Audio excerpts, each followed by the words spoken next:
YouTube is going through. YouTube. Hope everyone on YouTube, all the YouTube frogs are doing good. Let me check and make sure it's actually going through real quick. And then we're going to be doing some coaching today as per the usual. We're going to be checking some stuff out. Yes, we are live, but my title is wrong. My title is wrong. Very interesting.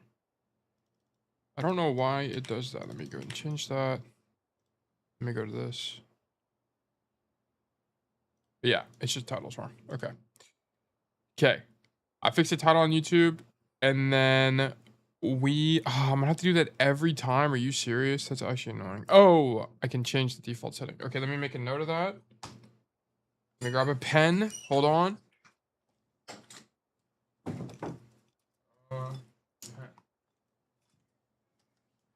Okay. Pen obtained. Change YouTube. Crap. YouTube default stream settings. Okay, it will be kind of broken for now, but the audio and everything should be coming through fine.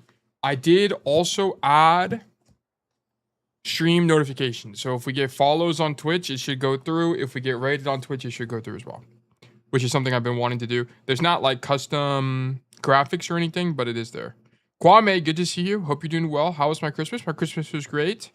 I hung out with my family, and I got gifted a lot of vegetarian snacks, which are great. I'm not a stuff and things person, pretty much at all. So every time people ask me for gifts, I say just like stuff I use around my apartment or snacks I'll otherwise never buy. So I got a bunch of snacks for Christmas. I got a bunch like chickpea lentil chips. I got a whole bunch. It's just like all organic, kind of nerdy vegetarian stuff. But Kwame, I hope you had a good Christmas as well. I hope everyone's had a good holiday season going into the big 2026. Hope everyone's doing well. Let me also notify the the Discord. Oh, that also reminds me. I need to set up a ping. Set up auto ping in Discord. Okay, I need to do that. I keep forgetting to do that, and I need to make progress on that. Well, I'm vegetarian. Yep, I'm vegetarian. I became vegetarian in the beginning of August this year, and it's been really good for me. I understand it's not a lifestyle change that's helpful for everybody, but it is very helpful for me. It has made me become a lot more health conscious and read packaging labels and really look into like what goes on in our food. So it's been really good for me. Let me grab this link. Live with coaching. But yeah, it's the only thing about it is it's hard to get protein. There's very limited protein sources. There's you have like lentils, you have tofu, you have tempeh, you have, I mean, that's like the big things. Yogurt, Greek yogurt is also really good for protein, but I don't have cheat codes like chicken, right? Or beef. But tofu is cheap. It's like $2 here compared to ground beef, which is like $5. So it is cheaper. Can you have eggs? I eat eggs. So, I mean, there's a purely plant-based. Some people do like, let me go in training range so there's stimulation while we talk about this. There are some people that are like, I'm not vegan now, and that's what I'm about to explain. Is some people that are vegan or vegan people who are vegan are very pro like animal rights and stuff like that, to the point where they don't eat eggs. They don't they don't eat eggs. They don't eat animal products at all. So like no cheese either. I am vegetarian selfishly for the health benefits. Plant-based diets are really, really good for you. So I'm just plant-based. I do eat a lot of eggs. I do eat a lot of eggs. I go through like 60 eggs every week and a half, every 10 days. So yeah. And the reason I eat so many eggs is it's the most complete protein available to vegetarians. So I'm an ovo vegetarian, I guess you could say. I do eat cheese sometimes, but not very often. But yeah. But just some updates for you guys. First of all, Timmy, good to see you. Hope you're doing well. I have been working on things. Things have been working on. I have not made progress on anything in actually forever.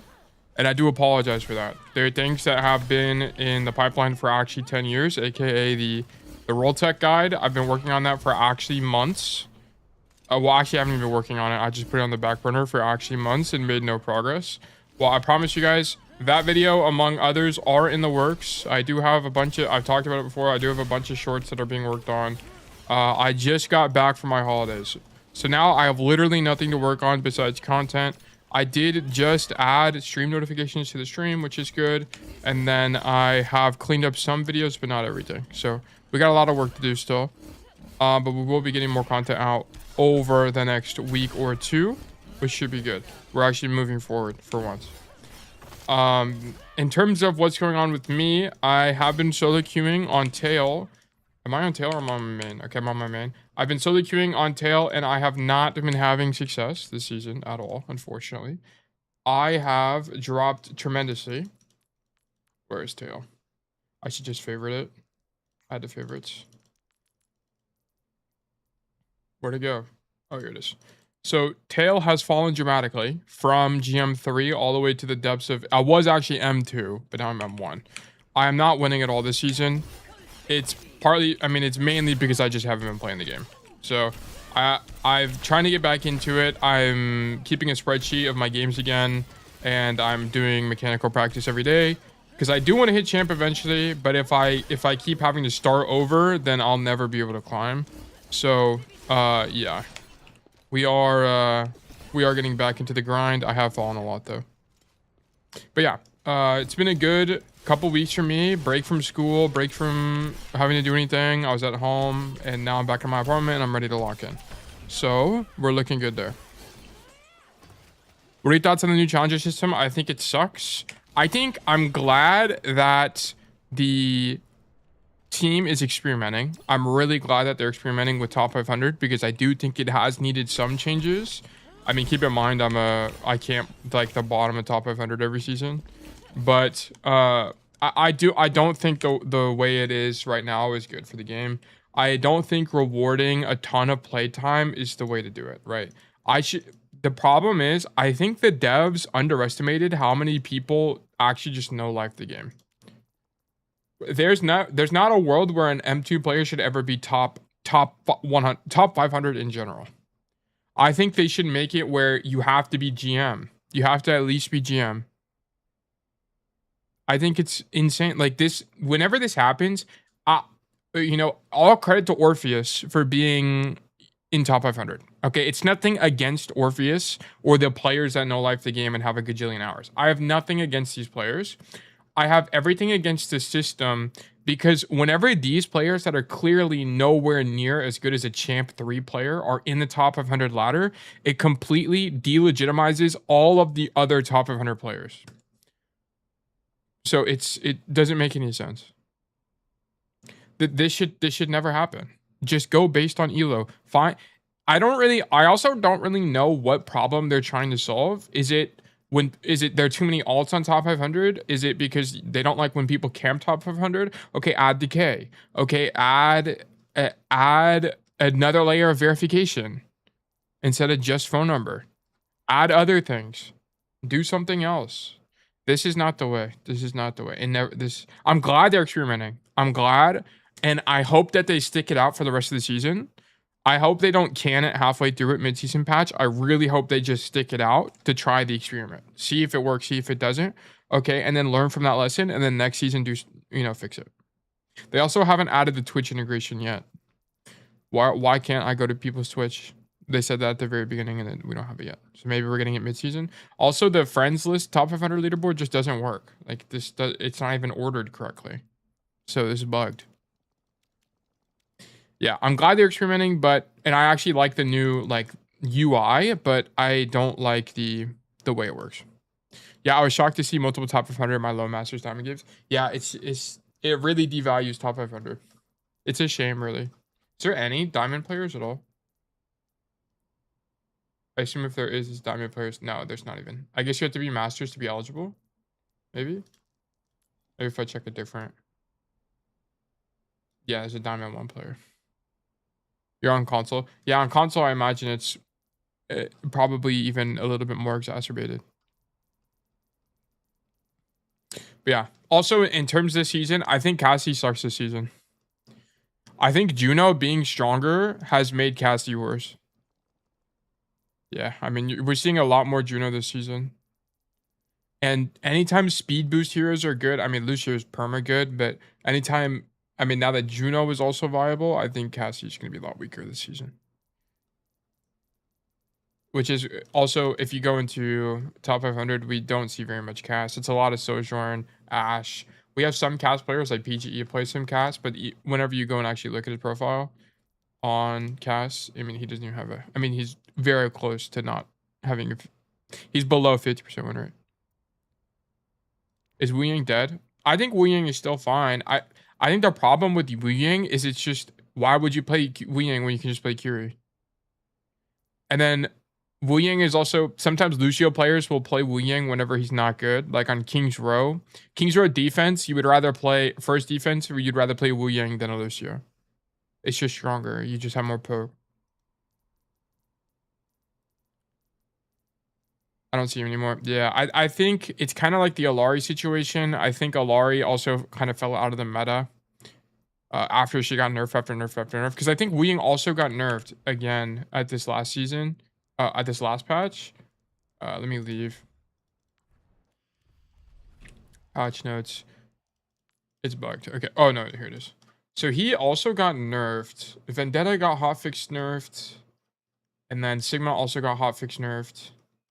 And then, let me see. I'm pretty sure they changed Wu Ying. Yeah. So his movement speed boost, they needed to change this a long time ago. This was really broken. The biggest, one of the most broken parts about Wu Ying is that if he used his left shift to get out of something, he just got a huge movement speed boost and he was unkillable. So they nerfed this. I think that's changed a lot. But yeah, also Kiriko getting some level of nerf has also, like, I think all of this pushes Juno higher into the meta, especially this just crit change. And when Juno's good, I think Cass is bad. Also, the meta tanks right now are like, I mean, what I see in solo queues are things that aren't good for Cass. Like a lot of Diva, especially. Zarya's more of a neutral matchup, but lots of Diva has made Cass worse. But yeah, so that's kind of a recap on the meta kind of things going forward in the mid-season patch that's coming out, what, like 2 weeks or so? I think it's in 2 weeks. I don't really know what to expect, to be honest. I don't think anything is particularly broken. Maybe we'll see some Diva changes and also some Vendetta changes. I mean, Vendetta is really strong. Definitely probably Bastion nerfs. Definitely Bastion is really strong and it's really unfun. Bastion nerf Diva, yeah, I think they'll probably do some kind of Diva nerf, but I don't know. Bastion needs a nerf though. I really don't care if Bastion is strong, but the biggest problem with Bastion is the biggest problem I have with Bastion is, number one, the nade does so much damage. This thing does so much damage, and it's really forgiving hitbox. It does 100 damage. Like 100 damage, 115 if it hits you. Also, my other big problem with Bastion is this perk is broken. This perk is way too strong. I hope they remove this perk, I'm gonna be honest. It's really strong.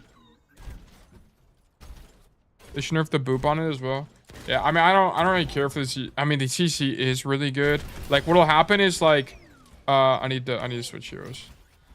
What'll happen is, like, good Bastions, I was playing in a top 500 lobby, and there's a Bastion that did, like, let me grab the perk. You get this nade reset perk, and then what they'll do is that, let's say there's 2 angles that are playable. I think there's a good example of this is here. Okay, yeah. So what they'll do is they'll nade this door, then nade that door, and then you're just screwed. If you get caught mid-rotation, you get hit by both nades and you just die. There's a lot you can do on Bastion. I think Bastion has a lot of skill expression, unironically, but he's just really annoying to play against, and when heroes like this are good, it's not good for the game. This perk being good is not good for the game as well. I hate this perk. But yeah, I don't really know what's gonna happen going into the mid-season patch, but Bastion and Diva are probably the things that need the most changes. Vendetta as well, but Vendetta gets banned all the time, so I don't know what they're gonna do. But okay, let's hop into coaching for today. We do have Kwame here. We have Timmy here. We're gonna go ahead and do Kwame first. Kwame, you have a gajillion VODs. Is there a code in particular you want me to look at? If not, we will just do Blizzard World probably because I haven't done a Blizzard World code in a long time.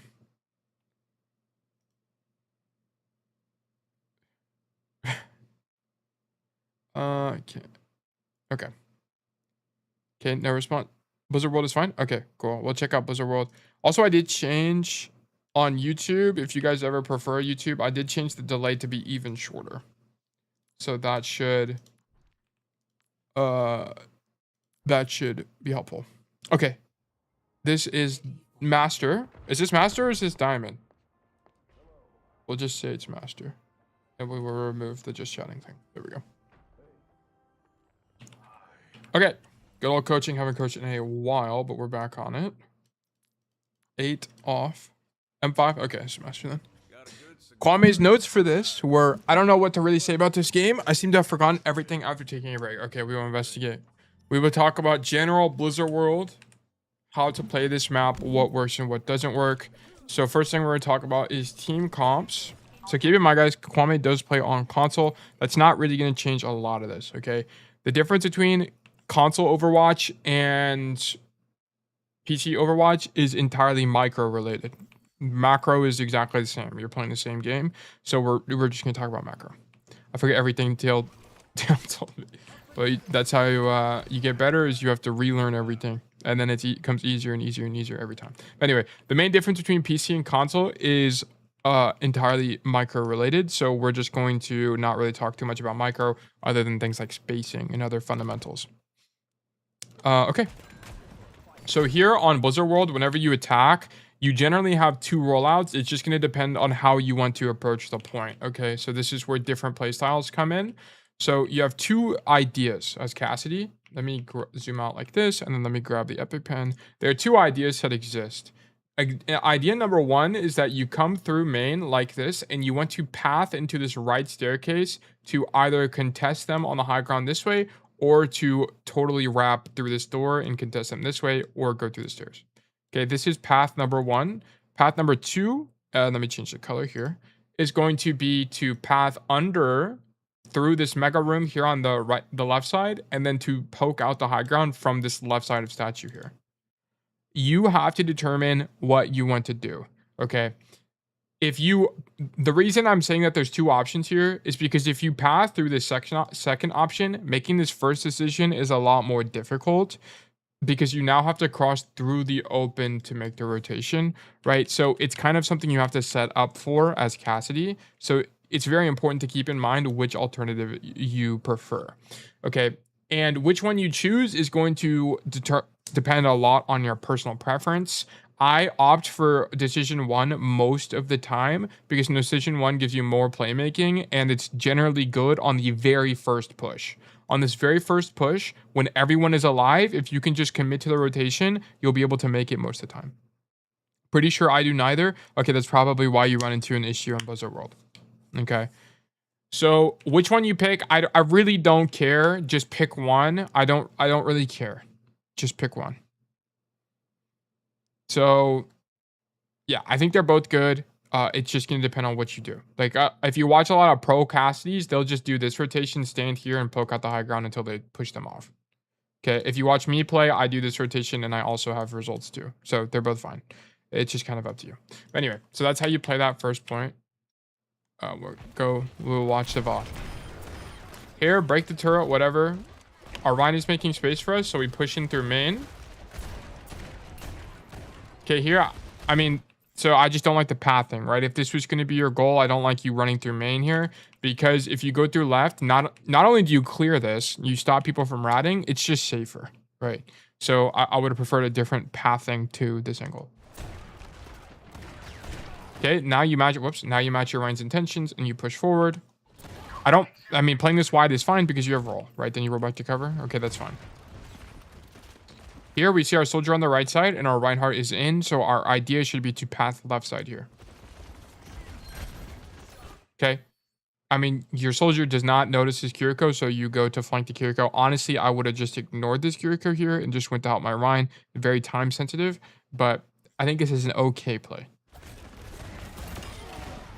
Okay, bad flash technique on this. I know it's harder on console, but I will mention it as well. Flash technique, where should we be aiming with this flashbang? Aim at the feet. Aim at feet, always. Always aim at feet. It's just better. Okay. Now we rotate back to the left side because soldier's on the right side. Cool.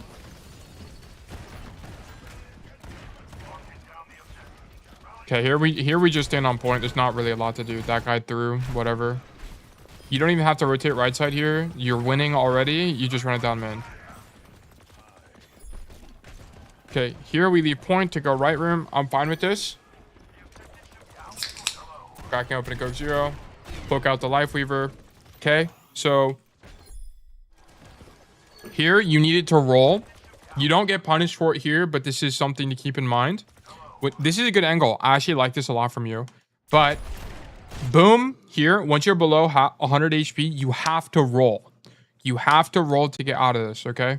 I don't want to see you walk out of this angle. You need to roll. Not only do you get damage resistance when you roll, it's faster than just walking, okay? And the issue here, this comes up a lot when people peek angles like this, is whenever you're peeking an angle like this where you know the entire enemy team is going to be looking at you, I need you to anticipate they're going to shoot you, right? You're not playing into idiots. I mean, these people have brains. Do they make bad decisions sometimes? Yeah. But you have to anticipate they're going to shoot you because you're the only guy that's on their screen as well, right? If we look at this Ash's POV, there's nowhere else for her to look besides you. You're the only guy that's pushed up right now. Okay, so of course she's going to be shooting you. You have to anticipate that you're going to take damage so that whenever you do, you react faster and you'll be able to roll away. Okay, so we should roll here. Okay. Back on the angle, sure. I actually don't mind it that much. Whatever, just poke these guys. Alternatively, so which I actually don't think this is. I'm going to retract what I just said. I actually don't like that you stand here. The number one issue with standing on this angle is we're gonna get outranged by everybody and their dog, right? The Ashe, the Kiri, even this Life Weaver if he decides to spam you out. The only thing that this position sets you up for is a rotation this way, but this is never going to work into a diva, okay?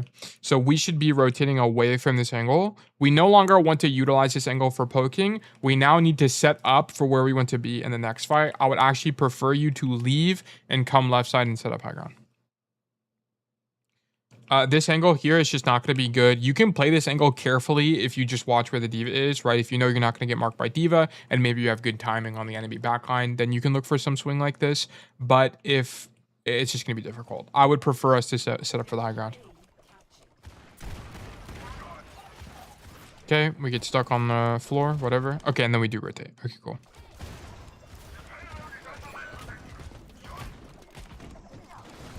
Okay, that guy died, whatever. Would I be going right side here? Soldiers on this angle, so I think you don't want to double up. I think that's kind of your idea. And it ended up working out because you left when the diva engaged. And then we come right side. Okay, I mean, this is fine. You could also look to get a little bit aggressive and go even wider here. I mean, you wouldn't go wider right now because we don't have roll, but you could go right. You're low-key AFK here? No, you're weavered through. Like, look at this. This guy died. How do we even die here? Why is this guy standing here? This isn't even your fault. Your weaver died. Because I don't even know what you would have done. Like, you would have stand up top here, and then you would have just gotten dove by diva and risked dying. So, this is fine. I actually don't mind this rotation at all. And then here, yeah. So we have roll now. Oh, okay, we just get one shot. This is a little bit unfortunate. So this is what, so awkward. So I was watching the awkward unranked GM because I feel like if I'm going to coach Cassidy, I might as well watch all of the unranked GMs and learn what the other coaches are thinking. So one idea that I never really thought about until I watched the awkward unranked GM is that what he will do is he'll come to angles like this, and then once he's marked, he just leaves. Okay, he doesn't stay on the angle. And the reason being is that, so boom, once you're marked by this Ashe, Awkward would have just left. He would have left. Not only because it's out of your effective range, but because what ends up happening is that once you get marked by one guy, they're going to start committing resources to you. And if you just leave, you're going to dodge all the resources. So here, not only do you get shot at by Ashe, the Junkrat turns for you, and then you just die. Oh, let me ban this guy real quick. Let me get a ban going. But, yes. So, Awkward would have advised you to leave the angle once you were marked. And I think that probably would make the most sense. But it is also unlucky that you just kind of get one-tapped here, but I don't know. It is an awkward situation. Keep in mind, this is one of Cassie's worst maps in the game. This point is really brutal for Cass. Okay, here we push out main. So I would not stand in main at all, and I would look to make a play elsewhere. So poking out this Weaver is fine, but I would just leave. I mean, you do exactly this. You just leave. So I would look to either go top tank or to go under left side. Pick one. I think they're both fine. You choose to fight the Junkrat. This is fine too. Okay, I would not come back main though. This is where we differ. Coming back main, I think, is a weak play, right? Because if you come main, what do we do here? Everything sucks here. We're diveable to the D.Va. I mean, are we with our team? Yes, we're with our team. That's the big advantage. So if we do get dove, we can get traded out, or we can get backup from our supports or something like that. I'm more of a playmaker. I like this 1v1 with the Junkrat, but from here, I'd actually like you to come under and look for a play like this. Go wide. I get scared of junk in enclosed spaces. Yeah, but I think if you come here and he marks you, okay, then just go back top. Right. I would look for something like this. Because right now, you know he's on staircase. You can walk this way. What does this guy end up doing? Oh, you just tired. You would have died to tire. If you did my play, you would have died to tire. Okay. So, I mean, your timeline ended up being better than mine. So, yeah. So maybe maybe standing in main is correct. I didn't even think about tire. Yeah, okay. Let's say we stand in main, but we can't just AFK here. That's the thing. Here, you need to keep rotating. You need to keep rotating. Set up a play. Go right. Go even further right side. Yeah, like here, we should be hard rotating. Boom. Set this up. Flank the high ground. Definitely, this is definitely the correct play here. For sure. Because even if you force D.Va dive, it's so far out of the fight, your tank can walk in and it's winning.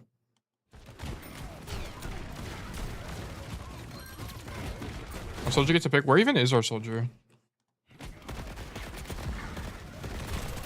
Okay, we just beamed that guy. That's cool. Yeah, I realized late, I think.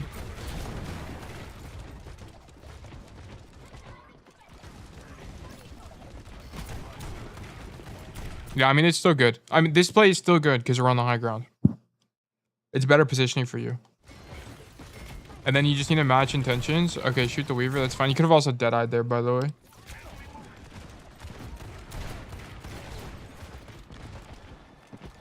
Yeah, this is a bad rotation. You need to go back up top. You need to just go up top. You know what? This is actually fine. Because the problem is if you go up top, there's just gonna be so many more people looking at you, so you have a good angle. So if you play here, you just spam out tank. That would be your play. I think it's fine. I actually think it's okay. I'm not opposed to this. Yeah, then we just spam out D.Va. It's actually fine because it's super safe. You don't get outranged by Ashe, and you don't get junk spammed. I actually think it's fine.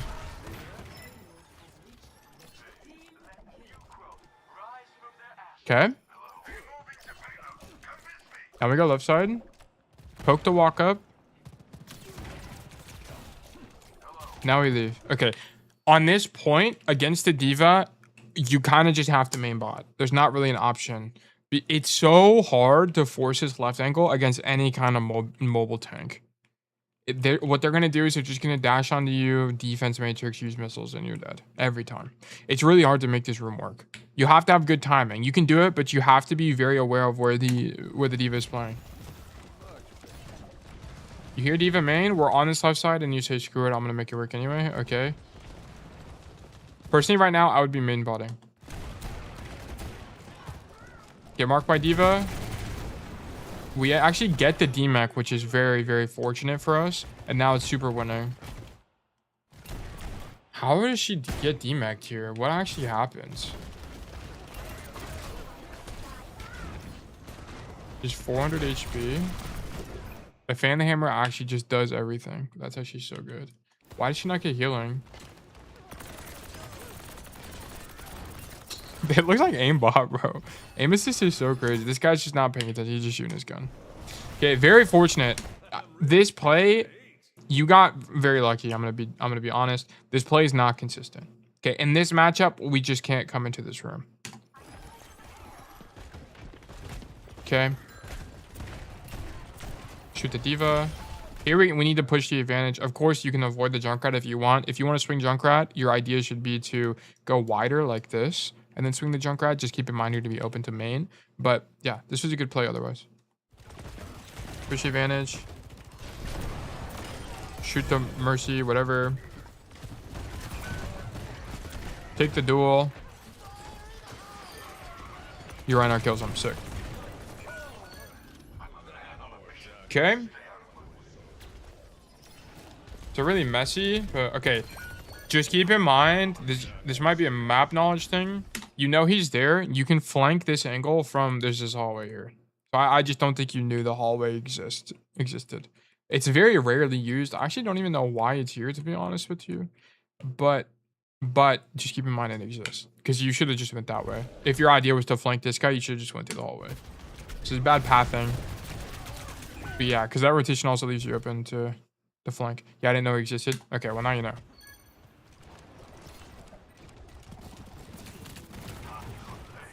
Okay. Shoot this Sojourn. Wait, where's our team? Okay, as we're walking back from spawn, make sure you're looking through the wall to see where your team is. So right now, you should understand that the only people that are alive are you, Weaver, and Reinhardt. Okay? So you have to be you should be playing pretty far back here. You should not be walking forward. Like, this roll, I don't even want to see this roll from you because your idea should be to just live here. You just need to live. You're already down. Almost kill that Sojourn. Okay, why are we committing this Deadeye? Where's our soldier? Oh, they just got back. Actually, you know what? It's okay.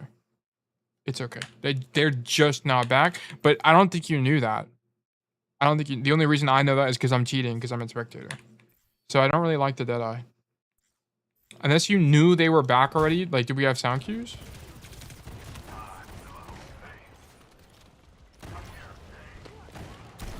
No, you don't really have sound cues either. You were trying to save Ryan?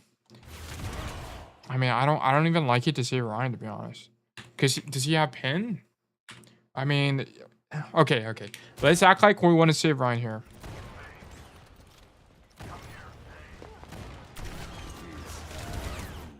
It's actually not that bad of an idea. I think it's okay. But I really don't think your idea should be to save Ryan here. Your idea should be to wait for next fight. That should be your idea. I think your approach to this fight in general is wrong, right? You have two people that are dead. You need to wait for them to come back and then go. I mean, you can poke, right? But you should be saving resources for the exit. That should be your idea. I think the Deadeye is okay. It's okay. But if your idea was to save Ryan here, you should be holding it, right? So I don't even... Like, I don't know. Why do we draw?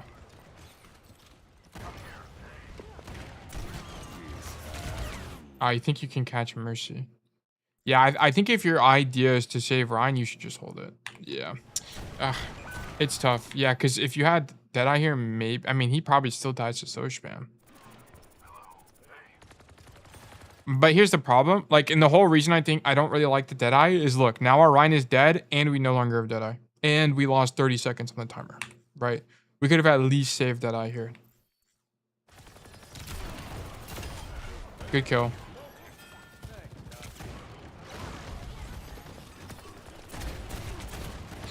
Okay. Ryan is back. Poke the D.Va out, go wide. Boom. Shatter hits backline that you can't even see. Not your fault. Okay, fight's lost. This is a problem. This is why Cass sucks on this map. It's really hard to do anything. Like, you needed Deadeye here. You really did need Deadeye. So here's what you would have done. Boom, shatter, shoot these guys, go wide, pop Deadeye right now.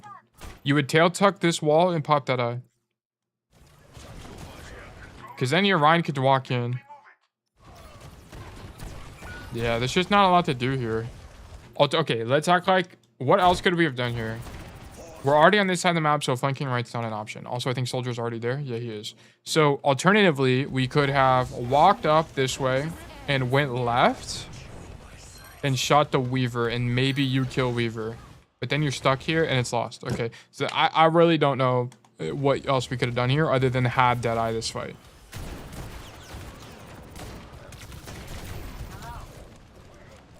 Okay, I don't like that we're taking fights here, right? The fight is lost. We know the fight is lost. Like, our idea should not be to continue to hold space. That should not be our idea. Our idea should be to live. Okay? So whenever this happens, our idea should not be to kill the Sojourn. Our idea should be to live the Sojourn. So this is bad pathing, right? I don't like you walking forward at all here. So here when we leave, this is actually really cool. Boom. You can play this pillar, you know, whatever, poke a little bit. This is fine. Walking this way is wrong. This is wrong. Fighting the Sojourn is 100% wrong. Because now if you need to roll backwards, guess what? You can't roll laterally. You have to roll backwards now. So it's easier to kill you. And you're so far away to cover here. So this is a bad fight. You read the fight wrong. The fight was lost. Your idea should be to regroup, right? Your soldier just swapped a Sojourn. You should have just waited. And now we staggered, and now your team staggers even more. And now our idea here now should be to wait. Now that guy's dead. Unfortunately, we just caused a chain reaction of death. Permanent death of allied team. Okay. Go left. Okay, well, you don't really need to go left here because the cart is so far back. To be honest, you could have just stayed in main and then you'd at least be able to poke the walk up here. But it's okay. It's safe to get here. You're probably not going to get dove because the cart is so far, but it's okay. Good kill. How do we actually get this kill? So here we match our team's intentions. We have good timing too, right? Our team's pushing in. We're pushing in. Why do we have good timing here, by the way? What are we doing that gives us good timing? Look, Kwame is looking through the wall to see where his team is. Perfect. Okay, so we have good timing as we swing the angle. Boom. How was that a headshot? In what planet is that a headshot? But whatever. We get a headshot there. And then she just dies. Okay, that's cool. All right, that's really cool. You hear the res go off? Okay. This is a really good play, but bad Deadeye hygiene gets you killed. This is why this ulti is so garbage. The ulti's not even bad. Deadeye is actually one of the best ultis in the game, in my opinion. It's just that it's so punishing if you get it wrong. Right here, because you jump wide and pop Deadeye, now to get to cover, it takes you so long to make this rotation that you take a gajillion damage and just die. That's so unfortunate. If you have the Deadeye perk, you actually live here, but I mean, why would we take the Deadeye perk when Bang Bang exists? This is so unfortunate. If you just didn't jump here and you pop Deadeye in cover, you would have carried this. I remember saying you would hate this technique after dying here. Yeah, this is bad technique. Yeah, unfortunately. Yeah, if you just tail tuck the corner, you carry the whole fight. I picked Deadeye most of the time. Yeah, I mean, if Timmy popped Deadeye here with the Deadeye perk, he would have actually just lived. But if you have good Deadeye hygiene, you would have lived anyway. So, like, yeah. So this is unfortunate. It's a good play. This is a good play. You just have to clean up your hygiene. Oh, we get rezzed. Okay. Boom. We're back in business. Shoot that guy. Okay, we're kind of just stuck. Here. Okay, your first idea here should be to leave. After you get rest, you need to leave so you don't die instantly. Because here, look at this. This guy is just absolutely railing you from the side. And he unfortunately doesn't kill you because you get flash heal and mercy pocket. But you should have made a better rotation there when you had a roll. It's just fortunate that you got pocketed. Okay. Go wide left here. I'm fine with this. Okay, just keep in mind, you're going to be the furthest guy forward, right? Back up, boom. Where's our team? Once we take this angle, we're the furthest guy forward, and guess what? We get dove. Very fortunately, we have Mercy Pocket, and we get Life Weaver gripped. Okay, so we don't actually get punished in this situation, but you can very clearly see that in the D.Va matchup, you get punished for stuff like this all the time, and this is why D.Va is the worst counter for you. Right, you get any other tank basically won't be able to punish you here, other than like maybe a Winston, or not even a ball. I don't think you died a ball here, but it's like this is why D.Va hard counters cast. You get punished for stuff like this all the time, right? So I actually like you going wide, but you have to keep in mind that stuff like this will happen in the D.Va matchup. If you become slightly desynced with your tank like you are now, because you're the furthest guy forward, you're now the only dive target that even exists on the board, so you're gonna get dove. Okay, so we very fortunately get dove, or get gripped and pocketed. Okay, I forgot to say what the best play is here. Here, you need to wait. You need to wait. Here, you can see your tank is backing up. You can see them back up even more. You need to just stand on this pillar and wait. Wait till your tank is pushing up again. Okay, he's hard kiting. You just become slightly decent.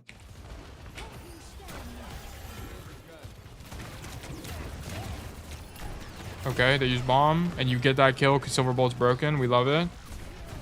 Silver Bullet is the only thing keeping Cass relevant right now. It's the only thing. Okay, this is really messy. Shoot D.Va. I actually don't even mind you doing this, to be honest. But I would hold that angle. I don't really like this roll to the side. I would just stay here and shoot them. I would just ego this. Because the problem is now you're in the middle of the fight with this tree. Is this our tree? This is enemy tree. Yeah, this is enemy tree. Yeah, because I mean, look how awkward this is against the D.Va. If we just stood here, it's way harder to get dove by the D.Va here. So I would have preferred you stay on the angle. Okay. The attack. First attack looked losing. Second attack looked neutral. And third attack looked losing to me. Actually, your third attack wasn't actually that bad. I actually kind of liked your third attack, to be honest. I'd say your third attack was actually winning. I'll say it's winning. But all in all, your attack was losing, unfortunately. But if it's losing, that means there's things to learn. And we love that. Okay. Stage high ground. We love this from you. I coached someone on this map recently, and... Oh, I think it was I did a VOD review for a Redditor. You want to stage top here. What I always see from cast players for reasons unknown to me is staging here. This staging sucks balls. Don't stand here. Don't avoid, unless you have like a Ram and a Bash, like 2 DPS playing this, or like a Ram and a Reaper playing here or something, and you're holding 4 choke. I don't want to see you playing statue. Why? Why do I think playing statue sucks balls? Because if you're playing Cassidy and you're on statue and you have to back up, you have to make this terrible rotation, either this way like this, which is actually okay, but this rotation sucks. This rotation is so bad. Okay, I hate this rotation. And this rotation is also bad. Okay, so if you ever do play the statue, the only good rotation for cast is through into this mega room, and then you play this side of the map here. Okay, but it just sucks. But if you play on the high ground here, what's cool about this is you can just drop like this, bang, and it's a really easy rotation. It's really easy to live. You can also drop down this staircase and come into the mega room and play the mega room as well. Okay, so I don't want to see you guys play on the statue. If you're playing on the statue, you're pissing me off. All right, don't play statue. Okay.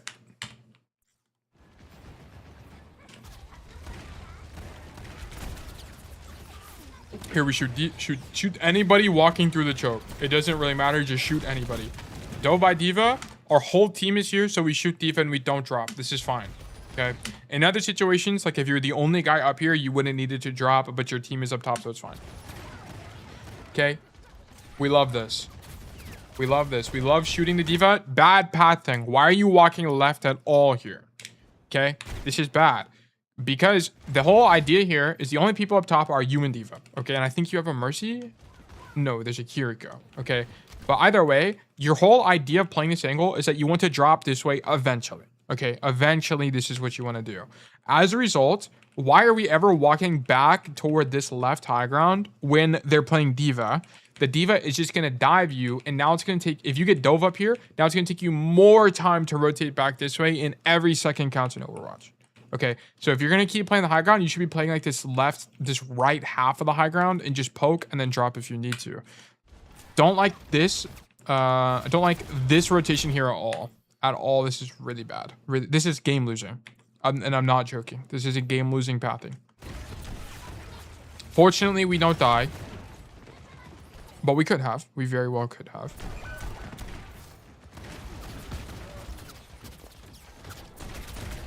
Okay, now we go back to point and we just shoot whoever's on our screen. This is fine to me. Shoot D.Va. We don't have to overthink this. You can go top if you want, but just keep in mind, although you do have a good angle from top and you can poke the walk up, you can't get dove by D.Va as well. Also, you'll be more isolated to your own support, right? So if, let's say this life weaver wanted to heal you, he'd have to come up the staircase to actually heal you rather than just healing you on the floor. So just keep that in mind. So I would actually be playing on the floor here. I wouldn't actually go top. Yeah, I mean, you get instantly punished off the angle, and you can see how it's kind of awkward. Do you have more verticality? Yeah. But I would actually just prefer the safer angle, to be honest. Yeah, and it's actually, this is really good timing. You actually dodged the D.Va engage, so good job. Holy cow. That guy got annihilated. So I actually think if you were on the floor earlier, does he actually live? No, you just don't have awareness. That's okay. I think he dies no matter what there. Okay, I don't like this wide roll.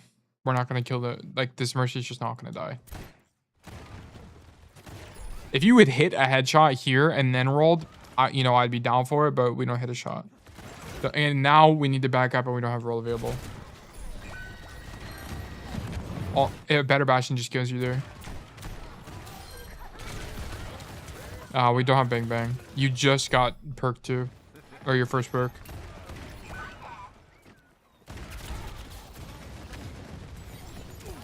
I'm going to be honest. There's just not a lot you could have done here. You could have... I mean, there's a bunch of micro things you could have done here. But the problem is it's a really bad matchup for you and a bad map for you. So the best play there is to literally just stand on the floor and shoot people. That's it. There's not a wrap play that's good. There's not really a flank play that's good. I guess actually we could... Let's look at a flank. Is a flank possible here? Let's investigate. Okay, so... It would be... No, it's even earlier than this. Okay, it's here. So the flank play would be... Do I go into the room ever? Well, that's... Yeah, so that's what I'm trying to consider. Okay, alternative timeline to what we did is instead of standing in main and just shooting them as they come to point, we hard rotate left like this, walk through this room, and then shoot back on. So it wouldn't have worked in this situation because the D.Va is there. Okay, so what if we did it later when the D.Va is not there? So what if we did it now? Okay, so what if we did it now that everyone's fighting on the right side? We made the rotation. Boom, come left side. You would have actually been in a 1v1 with the Sombra. Okay, which would have been good and bad. Because if you killed her, then you would have saved your Weaver. And also you'd have a flank on back line. I mean, it's fine. I think it's good there. Okay, what if we did it now? Okay, what if we did it now? Okay. Come left. Shoot them. I mean, to be honest, Kwame, if you did it at any time, I think you would have gotten more value. I think that when you knew the D.Va was here, maybe not. But when the D.Va was not on this left angle, then I think the flank would have been good. But I also think standing in main is fine in this situation. So, I mean, it's just going to depend on what you want to do. If you want to flank, okay, cool. Just make sure the D.Va's not there. If you want to stand in main, that's fine as well. Because if you just had better mechanics here, I think you just win as well. Like, if we had headshots on that Mercy earlier, she wouldn't have got the res, and that Sombra wouldn't have been alive. And then... I mean, yeah, there's some mechanics checks there.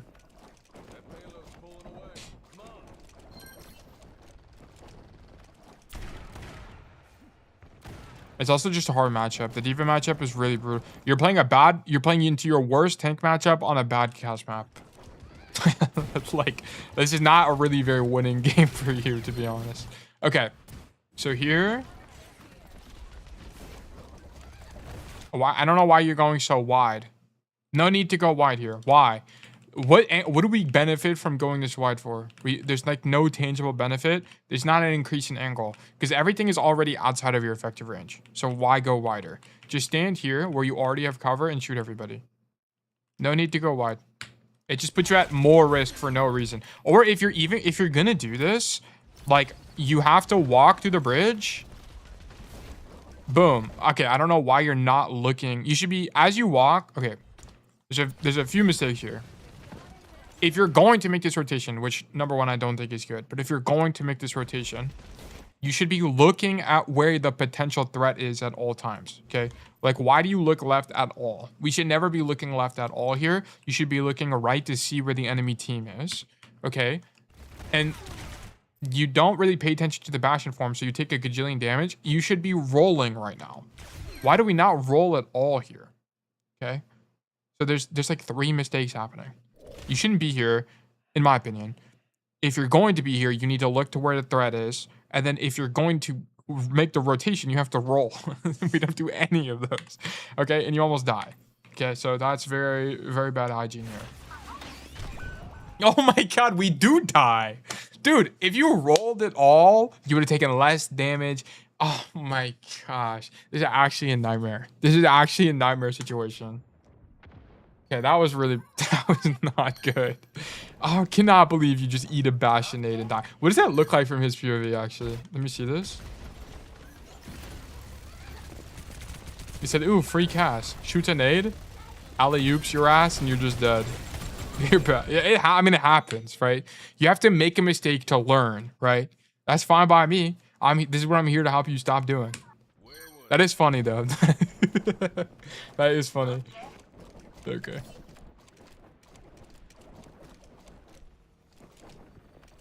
Okay. We're back in business. Thought we heard somebody, but it was just a pedal. Oh, you heard the Sombra. Okay, falling off high ground is actually an nerf Bastion. That is what I'm saying. This fall off high ground is actually unbelievably bad and actually fight losing. We can't drop here. Can't drop. Can't drop. Why? Why can't we drop? Because now we lose any good angles. Our good angle right now is in the mid fight. Boom. The D.Va just dashed. So what do? Boom. We're here. Pop the Bastion. Pop the Weaver. Shoot anybody. Shoot anybody from here. It would be insane right now. Actually insane. Okay. But now we have the sub 5 chud play of standing in main. Like I'm actually just falling asleep right now. Also, this Deadeye sucks, but if we just made the flank play, we would have never even had the idea of using Deadeye here. Why does this Deadeye suck, by the way? Because they're already in cover. Like the rule for Deadeye is you want to Deadeye if, well, there's a few conditions. Number 1, when you have good range. Number 2, when you have cover. Number 3 is when you have a good angle. And then number 4, when the enemy team has already committed something. Okay, what is the enemy team committed? Nothing. Nothing has been committed. They're already in choke, and we're not saving anybody here. Okay, there's no saving happening, so there's just a bad delay. And we get hacked out of it. Okay, we do kill a Sombra, but guys, why do we kill a Sombra here?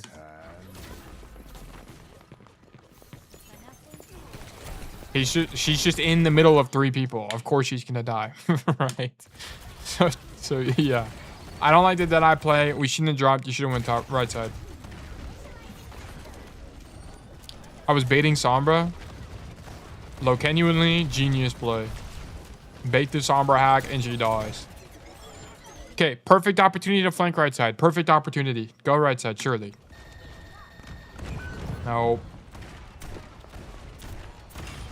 Just kill this Mercy because she sucks. Stand in main, shoot the D.Va. Now standing in main is fine. Now standing in main is fine by me. I don't mind it. Because the rotation would be too late if you went right side. And then now we just leave. Because how did we lose this? How did this guy die? Oh my god, he dies to the Bastion ult. Wait, what? So Bastion ult, we use our thing. How did she get hit? That just one-shots her? What? How much HP does Baby Diva have? 100? Does she have 150? 175. Oh my gosh. That's actually crazy how we died there. You guys should win this fight. It's actually crazy that this is losing. But this is exactly why you should have flanked, by the way. Because your Diva throws the game. If you were flanking, you could be the win condition and just like kill the Bastion or something. You could have saved the game on the flank. But oh well. What can we do? Other than flank? Who knows? Okay, come back to spawn. Okay, I don't really like being on the right side of the map here. I'd actually prefer you come left side. So whenever this happens, your idea should be to back up, come left. Can you get dove by Diva here? Yes, but if you force a Diva to dive you here, at least there's a way to live, right? You can back up, drop off the stairs, whatever. If you get dove on this side of the map, you're kind of just screwed. Also, there's a Sombra here, but we don't know that. Lincoln Spank, good to see you, Classic, by the way. I don't really like being on this side of the map. I think this side of the map kind of sucks balls for Cass. I think it's okay. It's also okay because you can see when people are going to dive you, right? You can read the Diva's body language. You know what? Maybe it's fine. Maybe it's fine. Let's just see how it pans out. Okay, we're on the right side of the map. Sombra, whatever. Also, bad flash technique here as well. You know, that's okay. That's okay. Pillboy, good to see you, by the way. Hope you're doing good. Hope the rank games have been kind to you. Okay, going right side here actually ended up being fine. Just keep in mind, I don't really like it as much. Even in the Diva matchup, I like going left more. Shoot Sombra, big kill because we're goated.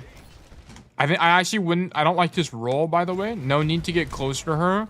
Why is this roll bad? We don't have flash, okay? The only time you win a roll forward here is if you have flash. We don't have flash. Just shoot her. Now you don't roll.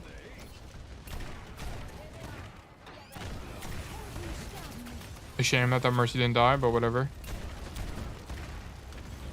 I don't know how does she not actually get shot here? What is our other guy doing? Oh, our other guy's Tracer. I don't know why I thought he was Sojourn. Okay.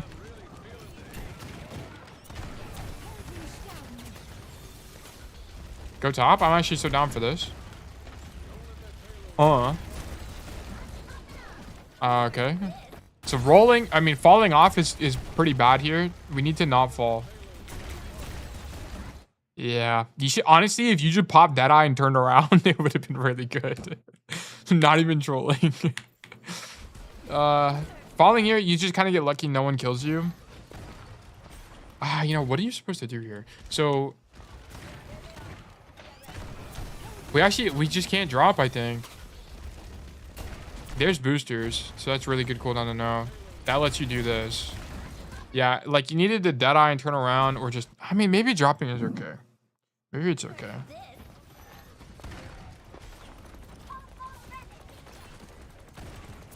They were good. That's good to hear.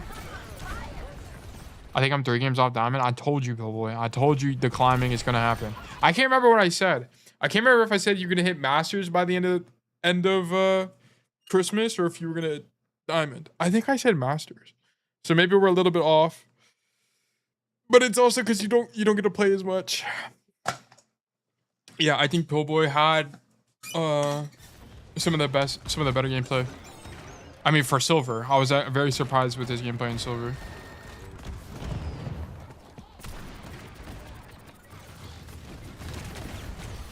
Okay, go top again. Or do this. This is fine. We gotta go though. You gotta roll. You gotta go. You gotta go. Remember my first game in Shambali, the guide rotation? Yeah, I remember it being good. You just missed some fundamentals like timing and knowing when to and when not to. Tailgating me, I would. I mean, if you played the game, I could easily coach you out of it. I could coach anyone on any hero to Masters, even though I don't really understand the hero. Like Genji, I could coach anyone on Genji to Masters. Okay, this was a good play. You just need to do it earlier and be faster. So here, boom. Oh wait, this is the fight before, sorry. Here, I would have went top personally. Why? Because going top is faster, okay? In the mid fight, if a rotation is too long, then you just can't do it. You can't do it. You have to just go top. Sorry, my chair is so squeaky. I need to get some WD-40. Just go top. Just go top. If you get doubled by Devo, whatever. You're constantly doing business. Okay, come up top and shoot Bastion. Come up top, shoot their backline. I don't care. Or you can just stand in main and shoot them as well. Some people will argue, just shoot them in main. Just shoot in main. Blah, blah, blah. That's fine. Your team don't touch. Yeah, but the thing is, you just don't have the time to make the rotation like this. This is time sensitive. This is time sensitive. You have to roll. This is a time sensitive rotation. The fight is happening right now. We gotta go. Okay. Yeah, I mean, your team doesn't touch, they do troll. Why do we not touch? Like, what actually happened? So this guy's, oh, this guy's DMAC'd. Oh, he gets gripped. Wait, look at this. This guy's touching, he gets gripped, and now your team is just screwed. So your Weaver trolled. Your Weaver actually trolled you. But yeah, this needed to be earlier. I really don't care what happens after that. Okay, we're back in business. Shoot people in main, as you do.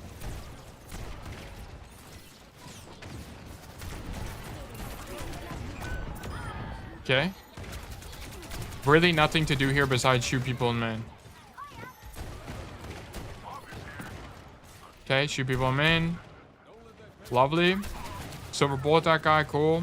Okay, I want to see a deadeye from you. I want to, as we look to retake this point, I want to see you pop deadeye, tail tuck, boom, and what happens? What's the idea here?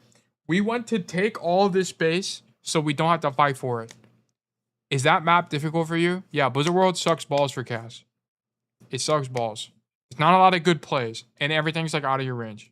And he's also playing Blizzard World into D.Va, so this is even worse. But anyway, I want to see you tail tuck, boom, this angle. Why? Because it lets our Malgo walk up for free into a Bastion. Okay? We would love to see that from you. Okay, we Kitsune instead. Okay, never mind. Scratch the plan. We just use Kitsune. Okay?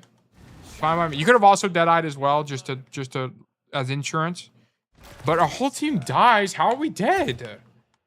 How is this guy dead? Also, this Kitsune sucks. If this guy's gonna pop Kitsune, just do it from here.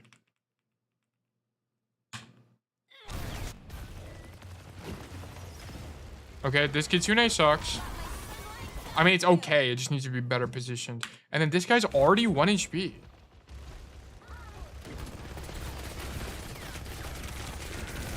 Kwame, I'm gonna be so dead ass. If you did the tail tuck deadeye, you would have prevented both of these guys from throwing the game.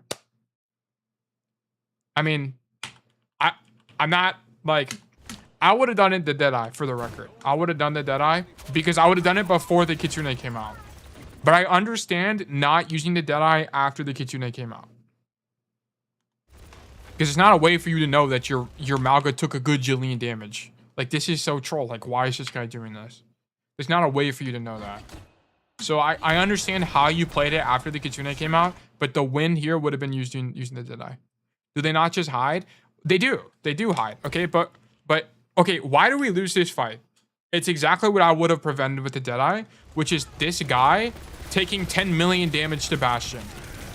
He takes 10 million damage to Bastion, and now he can't actually do anything when the Kitsune comes out because he's just so low, right? Like, he just can't play the game. So what you would have done is you would have dead-eyed earlier, and it would force everyone to hide on the blue team so that your Malga can take space aggressively and not have his cooldowns forced. And then after this deadeye is finished, then you would pop Kitsune, and then you would just win the fight. That's how this should have worked on paper. But yeah, we needed to deadeye early. Would have been the optimal play here. And then your whole team kind of trolls. You don't really do anything wrong. It's just that the only way to save that is with deadeye.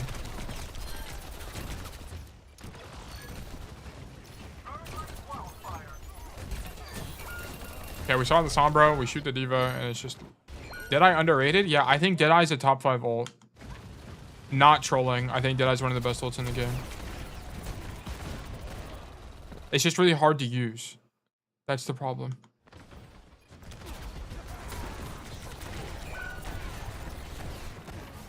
Okay. This is fine. Okay. Okay. Verdict from Kwame. Your third attack was probably your strongest point. I actually liked a lot of your ideas on third attack. Your third defense was fine. Your second defense was okay. Unfortunately, losing though. I think, and your first defense was okay as well. I think this was losing. Ban Blizzard World every time. Yeah, you should be avoiding Blizzard World. Blizzard World, Para-ESO. What other maps are really bad for Cass? I can't think of them off the top of my head, but Blizzard World is one of your worst maps for sure. You should avoid it. There's just not a lot of playmaking, and the rotations that are available to you are not good. The hero Diva is really good on this map, so people play a lot of Diva on Blizzard World. Every hit scan is better, so it's just losing. It's just losing. I can't remember everything exactly. I think one thing that would be helpful for you is, I mean, I don't know. I don't have 1 point of homer for you, to be honest. I can't remember. Honestly, just pick. This is my advice for everybody. Just pick one of the things I commented on and just focus on that. Roll better. I mean, yeah, you can always work on roll discipline, knowing when to roll. There's a few times where we rolled unnecessarily here, for sure. You can't hit my codes, I don't care. Yeah, okay, we can pick one. Yeah, I don't know for sure. Because the problem is, like, a lot of what I coach, for people that are, it's easy for me to prescribe things to improve when it's diamond and below. When you get to masters, for Cassidy specifically, it's a lot more map knowledge and rotations. I have GM lobbies in diamond. I'll pop it in knowledge for Catan. Oh yeah. But yeah, it gets, once we get into masters and above, it's harder for me to prescribe you guys points to improve. And that first defense point, do you wait in stairs? Okay, on Blizzard, do I have a Blizzard World game by chance? I don't even know. Oh, this was just the code we just watched. How you play Blizzard World first is that you stand here, you poke, and then if you get dove, you drop. Alternatively, if you get dove, you drop downstairs and you play this angle. Okay, that's your play. You should not play statue. If I see you play statue, you are trolling, okay? Because playing statue is the only good rotation out is this way, and now you're isolated, which can be good. There are situations where it's good, but normally you only play statue if you have, like, people stuffing choke. Like, they're actually just standing choke. No, I mean the left stairs. This. You should basically never play here. Why? Because if you get dove, once again, cast is super slow. So if you get dove, you can't leave. It's the rotation out to your team or to anything is so long. It's so long. Yeah, it's too close. It's also too close, and you're just too isolated. It's not good for cast. The only heroes that would play this angle is like maybe Tracer or Sombra, but you wouldn't even play here. You would just like rat around the statue, I think. So I don't even know who would play here. May, if you're holding close, I guess. I don't know. Reaper, it would just depend. It would depend on where your tank is playing. Okay, let's do a Timmy code. Timmy said pick anything. Midtown, Route 66 or Junkertown. I'm not doing Route 66 for my sanity. I feel like I've coached. Route 66 plays the same way like every single time. It's like one of the more boring. I mean, if we don't have enough codes, then I'll do it. But like, I feel like I coach that map all the time. I guess not recently.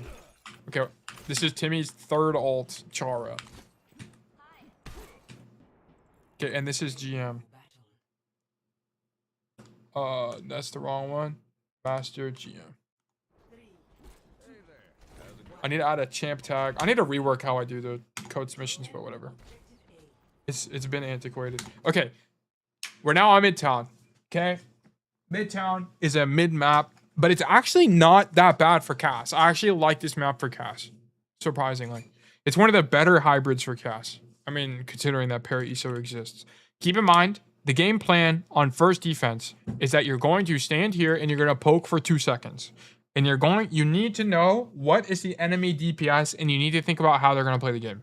if the enemy DPS is anything like a flyer, what they're going to do is they're going to try to go over train and do some crazy stuff around train. They're going to like fly up here, contest the guy up top, whatever. Okay, so you need to think about that.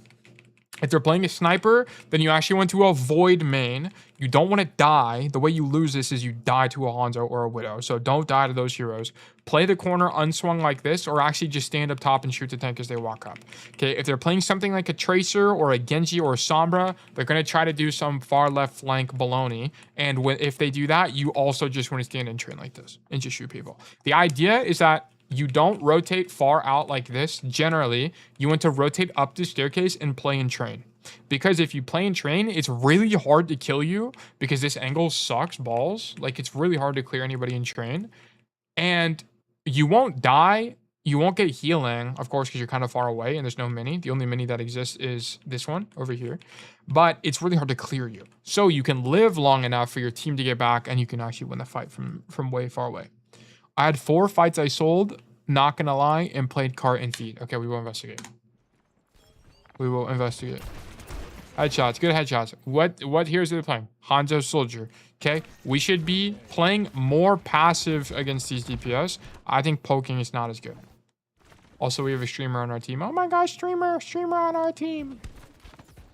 Boom, perfect, good angle. Just shoot tank, lovely. Okay, I don't really know why you rolled there. I guess you were trying to dodge knife. That's fine. That guy is just dead. Okay. The Hanzo died, so we can actually be a little bit more aggressive here. I don't mind this. You can also alternatively rotate around fire truck, and just poke the angle as well. Hanzo is dead. I mean, if you were gonna, I don't really. If you didn't plan to go wide here, I just don't know why drop. I think staying up top is just better. What do we gain from doing this is like my thought process. You expose yourself to more angles that are out of your range. You do get a little bit of an angle on this Junker Queen, but this angle is just the same tank, but better. I just don't. If your idea was not to eventually rotate like this, so you can have this really, really wide angle, I just don't really understand why we rotate. I think you should just stay up top.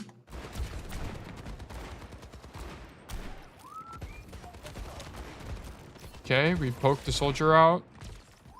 You hear the queen.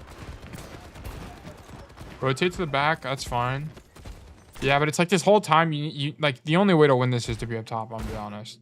I guess if you play back here, your idea is to leave. Okay. Maybe I'm with you now.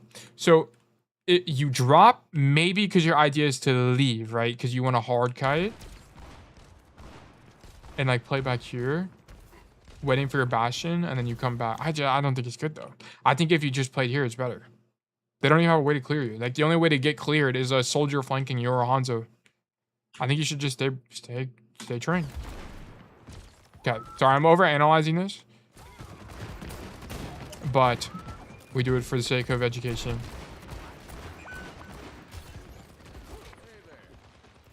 Yeah, but I mean, that guy dies because no one's helping him, right? We're just out of our effective range. Good flash. Yeah, we just played a little bit too passive on first. I wanted to see you stand on train. This is really good, by the way. Okay, if you guys don't know this, you need to know this. You need to know this jump spot. Very, very important. Okay, I've talked about this, I think, before, and maybe it's in one of my videos. I don't remember. Jump on this thing. Boom. Jump up top. Boom. Okay, he kind of messes it up here. But you jump, and you can actually just jump across. You don't even have to roll like Timmy did. Very, very good. Very, very important to know this. You can only do this on the skinny DPS heroes. Jump up here and jump across. Okay. Very, very important part to know about Midtown. I just need to play with my heart, not gonna lie. I need to ego the soldier. Kill him. Yeah. Well, I think, well, it's not really about playing with the hog. I think it's playing, like, what's the best position for you? Yeah, it's either go wide fire truck, which I don't think is optimal, but it's still good because you have more at least angle control, or you just stay train. I think just staying train would be better there. It's really hard to clear you from that angle. They don't have a way to flank you. It's a good matchup for you as well. They're not playing like a diva. It's just a Junker Queen. And she's not going to be able to push you. You're too far. Okay, that guy's dead. That's not really your fault. There's not a lot you could have done about that. Here we leave. Shoot the queen. Okay, here. I don't know why we're so wide. Like, if your idea is to shoot the queen, if you just want to poke queen, unswing everyone else. Oh, I guess you don't want to die to dragon. I guess you're being careful about dragon. You know what? It's fine. Whatever. Now we go left. Good crosshair placement there, by the way. It's fine. You guys should chase this, too. Okay, that's a really good queen ult. Go top. Nice. Bad flash technique. Good play, though. Like that rotation from you a lot. That was really strong. Okay. You heard the soldier left side. Yeah, so you just kind of... You can hear the soldier left here. I don't know how the audio is on stream. But here, you hear soldier go left side. You should be either contesting the soldier or rotating out. Pick one. I don't really care. Contesting the soldier is, of course, riskier because you're in his LOS. But if you hit a headshot early, you know he doesn't have heal. Not gonna lie, you're yapping to Josh right now. Okay.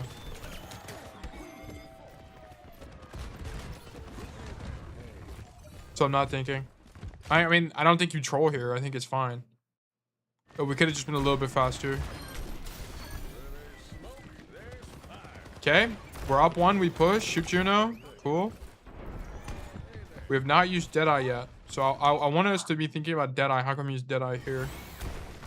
Okay, the only problem is that we're going to be using Deadeye into a Hanzo and a Ana. So we got to figure out how we're not going to die to those things. Okay, shoot the Maga, whatever. There's basically nothing else to do. The only alternative angle here is that you could try to do this, but the problem is you're going to be doing this into a Hanzo, so it's not that good. If you wanted to play this angle, you would rat here and wait for them to push forward and then flank. That's how you would use the angle if you wanted to. You're playing way too safe this game? I mean, there's not a lot to do right now. Right now, it's fine. First point, you played too safe. This point, I think, has been fine so far. I'm actually not opposed to this. You can't hold that Malga, so you have to leave. Alternatively, instead of dropping, you could come this room. But, I mean, you could also get charged by the Malga, which would also not be good for you. I mean, he ends up going right side. So maybe you could have pathed this way, right? Would have been the better alternative. Because you can still keep uptime against the Malga. The only thing that sucks is if you get dove. So I don't know. Rotating here isn't that bad, but now you're doubled up with the Bastion and you have a bunch of downtime. But your team wins anyway. I think this was fine. I don't think this really mattered that much. Okay, go back up top. Okay. By the way, Timmy, you can jump on this. You can jump up this wall, jump up this, and then jump over. It's faster. If you didn't already know.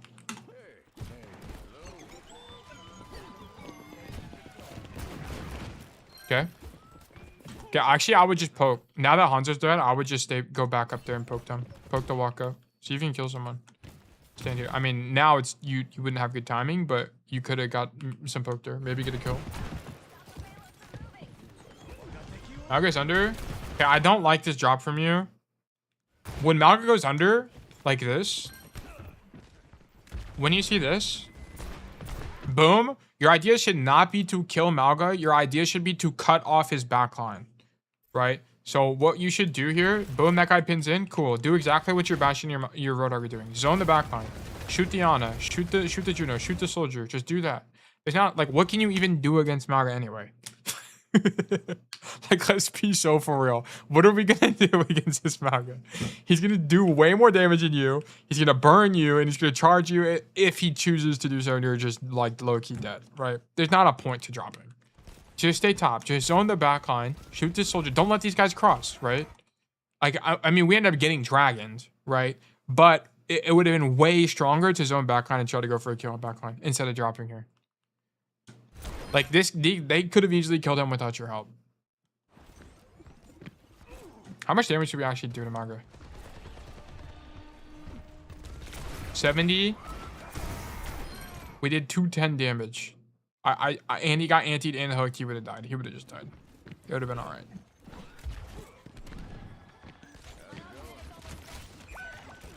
Okay, that guy's dead. Okay, big flank. Really, really big flank. Love this. And now we leave. Perfect. I think this was fine. Because look, let's actually look what that did. Boom. Hanzo respects you. He actually just leaves because you did that angle. And then you're gone now. So you don't even die here. So that's sick. I like that flank from you. Good job. It looks like it doesn't matter, but I actually promise you guys that flank was really good. Really, really good from Timmy. Yeah, I wouldn't... Yeah, after you get hit like half HP, I would just leave. I understand why you reload here. Or why you roll here. Because you're actually out of ammo? No, you have 2 shots. I don't like this roll. Don't like the roll. No need to roll forward here. Just shoot him. If you're going to roll into the wall on your right side. Okay. This game looks like it's going fine. I feel like you're doing pretty well, actually. Other than first defense, I feel like this has been pretty good. Okay, swim up Maga. He's super overextended, so you just shoot Maga. He's already gonna die. No need to pop Deadeye. Don't like this Deadeye from you. If he was full HP, like, I actually would... The Deadeye would have been fine here. Like, this Deadeye here would be fine, because then you would force cage, and because you'd have it for long enough, you would just break cage in, like, 1 second. Or, like, here. Like, you just use it way too late. Like, he's already 1 HP. There's no point. Okay.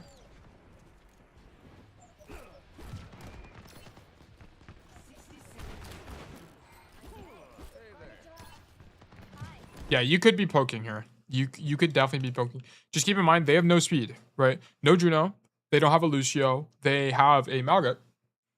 They have Malga charge, but that's it. That's the only thing that's going to kill you, right? Or you get 2 tapped or something like that, but then it's just you just need to use roll, okay? So you're not really at risk of dying if you poke. I think you should be poking right now. Yeah. Especially because you just used Deadeye, right? We need to be farming our ultimate.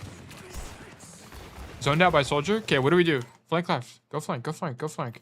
Boom, set up a win condition. This is okay. This is okay. I would have definitely preferred flank left. Yeah, need the flank to win at this fight. Yeah, I think you need to flank here. I think this play's okay, but I think flanking left would have just been the same thing, but stronger. Yeah, this just wasn't strong enough. That's the only way I went. Yeah. Yeah, you needed to be win condition there, and now we're just dead. How do we lose it? Like, what happened? Did someone get picked? Our Bastion dies. How does he die?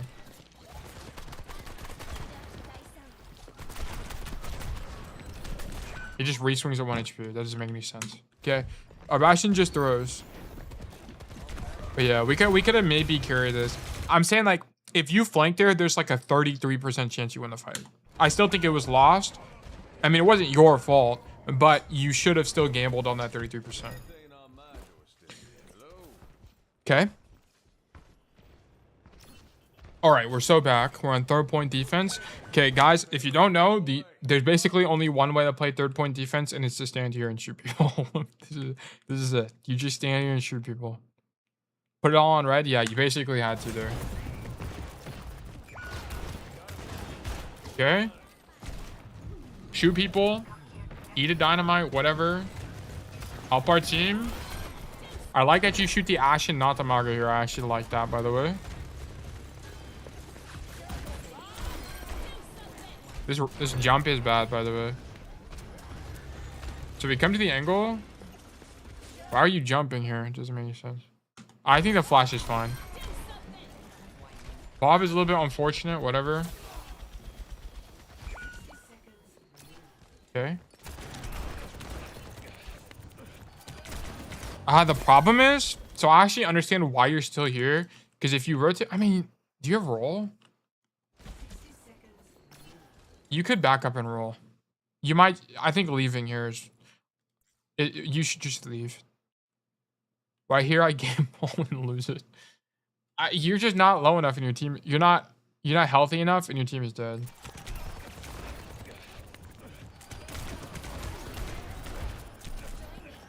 Yeah, we get double support pocket. Yeah, we should have just left. Like, 2 people on your team are dead. You just need to leave. Yeah, you need to leave here. And he's also out of your range. He's like, that's like 20. That's like, maybe it is. Maybe it is in your range, actually. Let me see.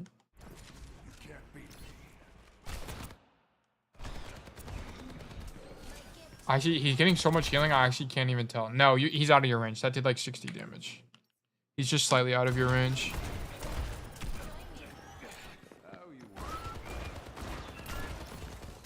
Okay, this roll is bad. You can't... Look, you can argue for fighting here or not fighting for here. I really don't care. But you can't roll like this. This can't happen. Here, boom. Never, ever do I want to see you roll wide like this. This is really bad. This is really, really bad. Yeah, this is like a fight losing roll. We can't roll like this. Because now you're wide and you're outranged and there's like basically no cover, right? Now you have to make a rotation. It's really bad. We can't do that. Yeah, you almost die. And like, look how much pressure they have on you. You demand so much here. We're demanding pocket from Kiri. Just every level of healing. We can't do anything. All our playmaking is shut off because we were poking way too early. And that guy dies. How does this guy die?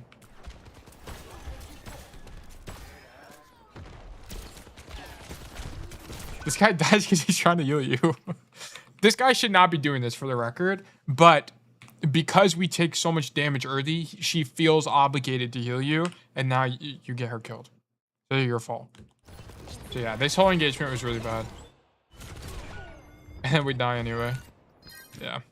Unfortunate. That was extremely losing. It's just whenever you're you're bashing and your whatever guy died, you just need to reset. Just hard reset. And yeah. If that soldier was closer to you, then I understand that you're going, but it's so far away, we just can't. Okay. Okay, here you need to do something. Okay, here. On the very first fight of the game, I need to wait for my tank to scream me. Yeah, basically. I mean, that's a little bit of a different situation. You just need to be 5 people. Right here, I need to wait for my screen. Oh, here. Okay, here. Yeah, you can let your tank screen and then make a rotation. Yeah, so if we use the principle of screening that I'm talking about, you would have went with the Roadhog right now. Roadhog screening, boom, walk behind him, go this way. You can do that as option 1. Option 2 is that you can just walk up the train and then come fight this Ana. I don't care, pick one. They're both good. Whatever, you pick your playstyle, bro. You can let the tank screen for you and you just walk in, or you go fight the Ana. Oh, in 30 seconds? Okay, we'll see. This is fine. I should like this. Just shoot Arissa. Okay, here. Yeah, you need to wait for a hog to take more space, for sure. You also... do you have roll?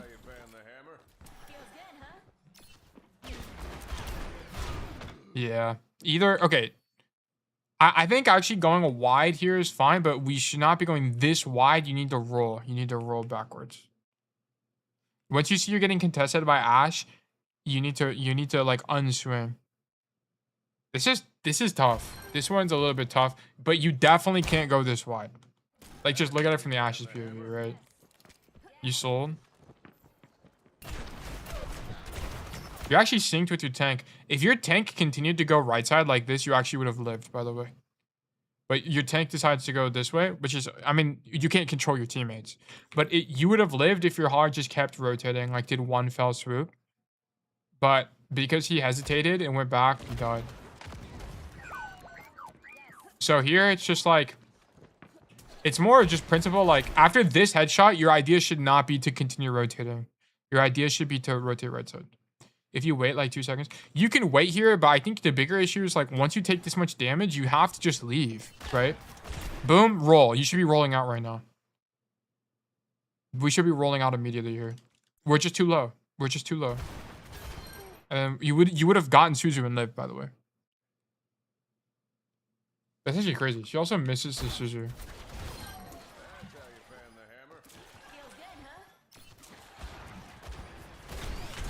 Yeah, she chooses herself, which is fine.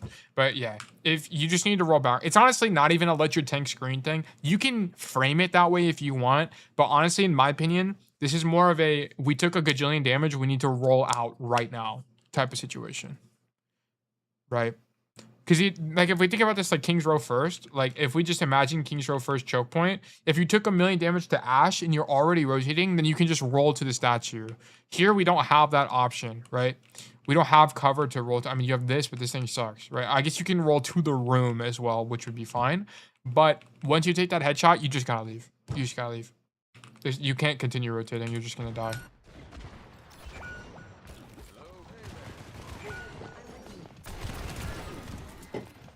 Okay.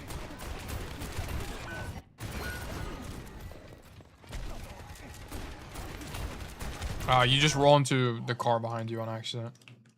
That's just a mistake. Whatever. I don't really care about that. Not much to do about it. Okay, that guy's dead. Okay, here I'd actually just leave and then walk this way. It's just safer. And then I would come top and kill the Ana. That's what I would do. I would not go this way. We're walking into an Ashe, an Ana, a Kiri, and a Bastion, and an Orisa. All these people can poke us out. Yeah, we're dead, man. Okay, you need to go far left. Yeah.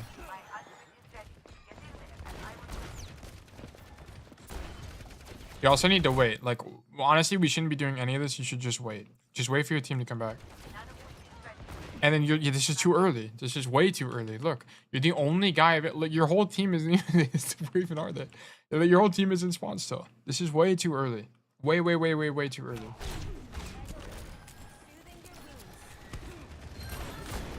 Okay, Josh gets a goat kill. Here you're up one, so walking down main, especially when that guy's sleeping, is fine. Yep, just shoot them. Whatever. Nice roll. Go wide to point.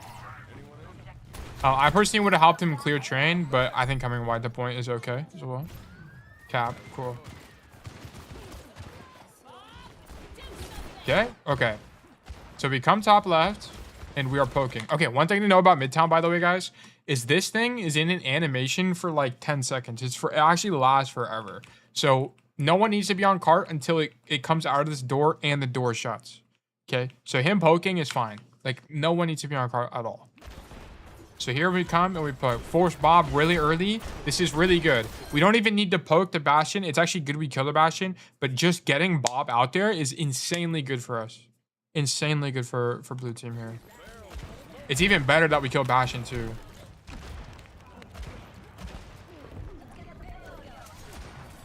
Okay. I like that you stay on this angle, by the way, because the only alternative he has here, by the way, is to walk through this room and then hard flank. This is the only other alternative that exists. Okay, so I actually like him staying top left. I think he's fine. You troll so hard at this point, not gonna lie. Okay, let's investigate. I think these fights are fine. I like, okay.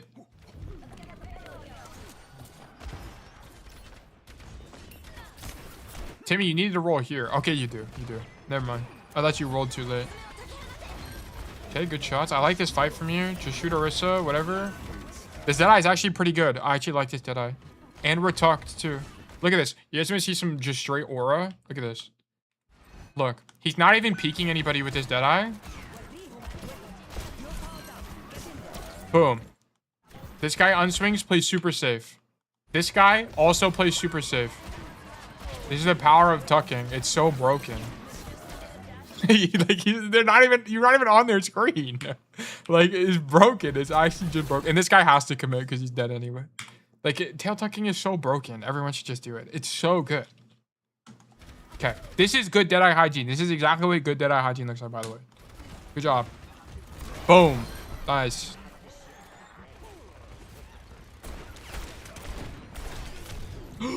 Oh my gosh, you actually get saved by roll damage resistance there. Holy moly. That's crazy. Okay, you're half HP. You need to leave earlier. Like, I don't know. Like, once he does it, you need to. If you take a gajillion damage, you need to just leave. Like, why are we still egoing him? You needed to roll out early. I turned into an ego here, not gonna lie. Bruh. Some egos got it locked in. You just say you choke, bro. Just say you don't do it. Oh, okay, you just go AFK. How much damage does that do? It does like 100 and we just looked at it. It's like 120. So he definitely would have died if he didn't roll there. Unfortunately, Timmy turns off his brain and DCs and dies. Okay, whatever. He's just typing.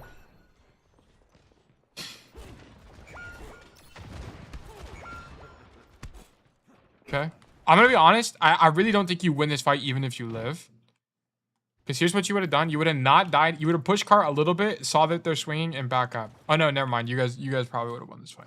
You at least would have been able to hold space. Now your Ana's overcommitted and your Ana dies and your Horn does. Right, yeah. Oh, well.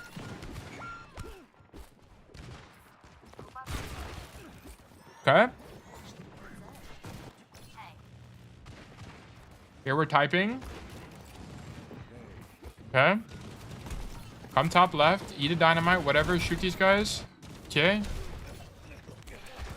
Okay. I don't know why you're swinging when you're on fire. Why are we swinging when we're on fire? Just wait. Just wait till you're no longer on fire. Then swing the angle. Then why are you not rolling? What are we doing? Okay. This roll is too late. This roll is way too late. I need that roll to be instant. Boom. Anticipate. Don't react. They're all looking at you, bro.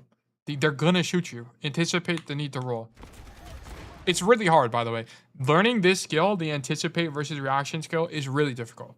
So if it takes you forever to implement that, that's fine. It's really important though. Because this will, like, the higher rank you go, the more you're gonna get punished on angle, the more important it is to have that immediate roll reaction. Due to anticipation. Yeah, I mean, there's nothing else to do here. Okay, at this point in the game, I would think to myself, okay, standing on the top left is not working, okay?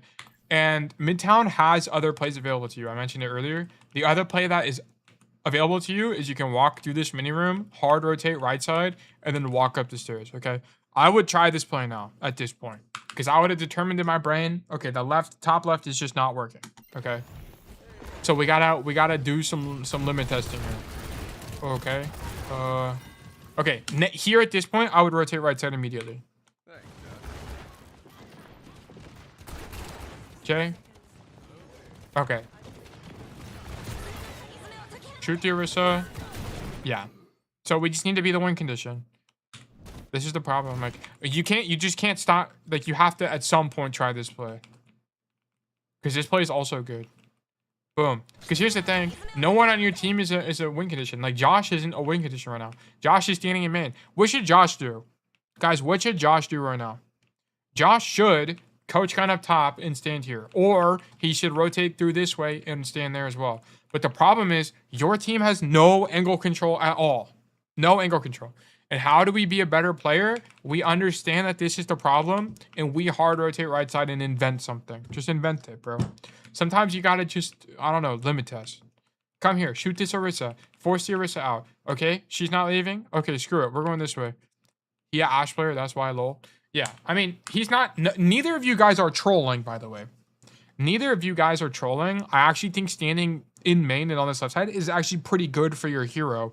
But the problem is, nothing is happening. Okay? Nothing is happening. And let's go make something happen. That's how I like to think about Overwatch. So let's go flank. Let's go right side. Let's go mini room. Let's go rap. Let's go be the hero. Okay? This is probably why we lose this. Like, why does Sighart die? Okay, let's investigate. How does this guy die early? Boom. Misses the hook. Oh, well. Cassidy doing business as Roadhog. Takes a gajillion poke. Why is Sighart taking a gajillion poke? Okay. What is there for this Bastion to look at? What can this Bastion possibly look at right now? Nothing. Nothing. Nothing. Hog. Now our hero Timmy. Okay. Now Hog. Okay. There's no one else to look at. Let's look at this from Orisa's POV. Orisa. Who can Orisa shoot at? The Ashe, which is why she's shooting at Ashe. She gets flashbang, so she pops E. Notice how the only person doing anything right now is Timmy, by the way. Timmy's the only person doing anything. Okay, which is funny to me, but it's funny to me because everyone is just standing in main. This is so crazy. Where that guy, the one guy on the slight off angle is the only person doing anything is crazy. But Sighart takes a gajillion damage because no one else is on an angle. Hit tap. Oh yeah, they forgot they added this. You're 12 and 6. The stat line is so bogus. I don't care about the stat line. It doesn't matter. Timmy, why do you think Josh 369 has a gajillion damage? Because he was playing Bastion and he's playing Ashe. And what do you do on both these heroes? You just stand in main and shoot people. Yes, you just shoot people. That's it. You just stand here. That's it. That's all you have to do. Like, the stats are so, it doesn't matter. It literally doesn't matter. Even deaths. Okay. Deaths are probably the most informative out of everything. If you're dying, like, okay, if Timmy was 12 and 12 right now, then okay, we're trolling. We're probably doing a little bit of trolling. But he's 12 and 6. It's fine. It's fine. Okay. If you have like more than double the enemy DPS deaths, there's probably something going wrong. But I don't care about the stat board. If you're hitting tab, I forgot that this is so sick. I forgot that they added this. If you're hitting tab, the only thing you should be looking for is ults. What ults do people have? I don't care about deaths. I don't care about elims. And also the problem with Cassidy is you can't really stat farm on Cassidy unless you stand in main.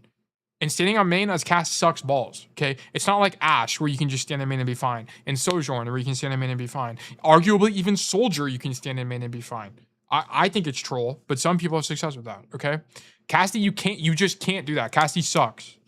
Cassidy sucks balls. If you're standing in main, you're trolling as his hero. That's not how his hero works, okay?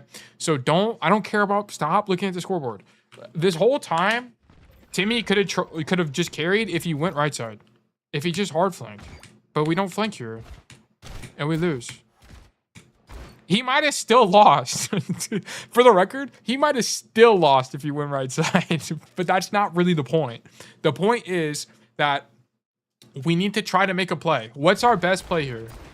And going top left every single time is not the best play here. 43% win rate because of that? Yeah, because people main bot on Cass because they think that's how you play him. And that's not how you play him at all. And they lose. Also, I think Cass kind of sucks this season, to be honest. But, yeah, like, we just can't... Hog can't play the game because no one's flanking. 22%. I also have really bad win rate this season. I have, like, 40% win rate. But no one can play the game because no one's taking an angle. Like, that's why you lose to me. No one on your team takes an angle. Both you and Josh failed the skill check, unfortunately. You just someone needed to do this. Someone needed to do this. Timmy, unfortunately, was the problem. Okay. I just don't care about the stat line. The stat line is just, it's so irrelevant. It doesn't matter. Okay. Someone just needed to do something. Either Josh or Timmy needed to flank and just troll. Here's what might have happened. Timmy would have went right side and then he would have gotten dove by 3 people and died immediately. Okay. But once that happens, guess what? Sighart, who's playing Roadhog, can actually walk in and do something, okay? So it's just the cost of doing business sometimes. But because no one flanks and we just stand here, we just lose, okay? But this is like, Timmy, this is unfortunately like the best problem to have because it's just straight up knowledge. You just didn't do something and now you just do it now and you win, okay? So that was it. Your first defense actually was fine. It's just that we just didn't do anything here. No one did anything here, so we lost. To be honest, I think I just need to play Soj here too. I think if you played Soj, you would have had a better neutral here against the enemy people on the high ground, like the Bastion and whatever, but you still would have lost. If you didn't come this way and do something, honestly, your best play here is Tracer. It's definitely Tracer or Genji, for sure. Or even Echo would be fine. I mean, probably not Echo, actually. It's definitely like a Tracer or a Genji here, I think are better. Because you need angles, or like even a Hanzo, like go Hanzo, boom, pop up here. Sojourn, go here. This is more macro than it is hero. And this is why one tricking is very informative, because it shows you that could you have gone Hanzo and got a lucky headshot and cheat the system? Yeah, you could have done that. But if you just played Cass and you actually used we got coaching and we did some VOD reviews and we're very introspective, we would understand that this isn't actually a hero issue. This is a macro understanding issue. Why are we not getting past the choke? It's because we're not opening up an angle. So our tank, Sighart, or our Hog, or whatever, how you ever want to talk to him, or as, he can't do anything. He can't play the game. Okay. So that's why we lose. Could you swap Soj? Yeah. But anyway, Timmy, this was losing, unfortunately. I think your third defense was really thorough. This fight on the Soldier was really bad. We can't take this fight. It gets you and the Ana killed. And then your second defense was actually fine. I didn't mind it too much. And your first defense was fine as well. I think it was okay. I just keep in mind on first defense, I prefer train. I think train is a lot stronger. It's harder to push you out. And all the pros do this as well because you can just live here. It's really hard to kill you. And then on second, I mean, we talked about this extensively. We needed to go right side. We just needed to find a rotation. But yeah. Okay. But no homework in particular for you. Nothing. I mean, nothing. There's no like pattern there. It's just, if you can think of a different flank that's good, just think about it. I've been losing, just take it, not think about it. I've been losing so much. Okay, we're gonna look at another code. I have time, so we can look at more codes here. And the only people I have codes for is Kwame and Timmy. so we'll investigate.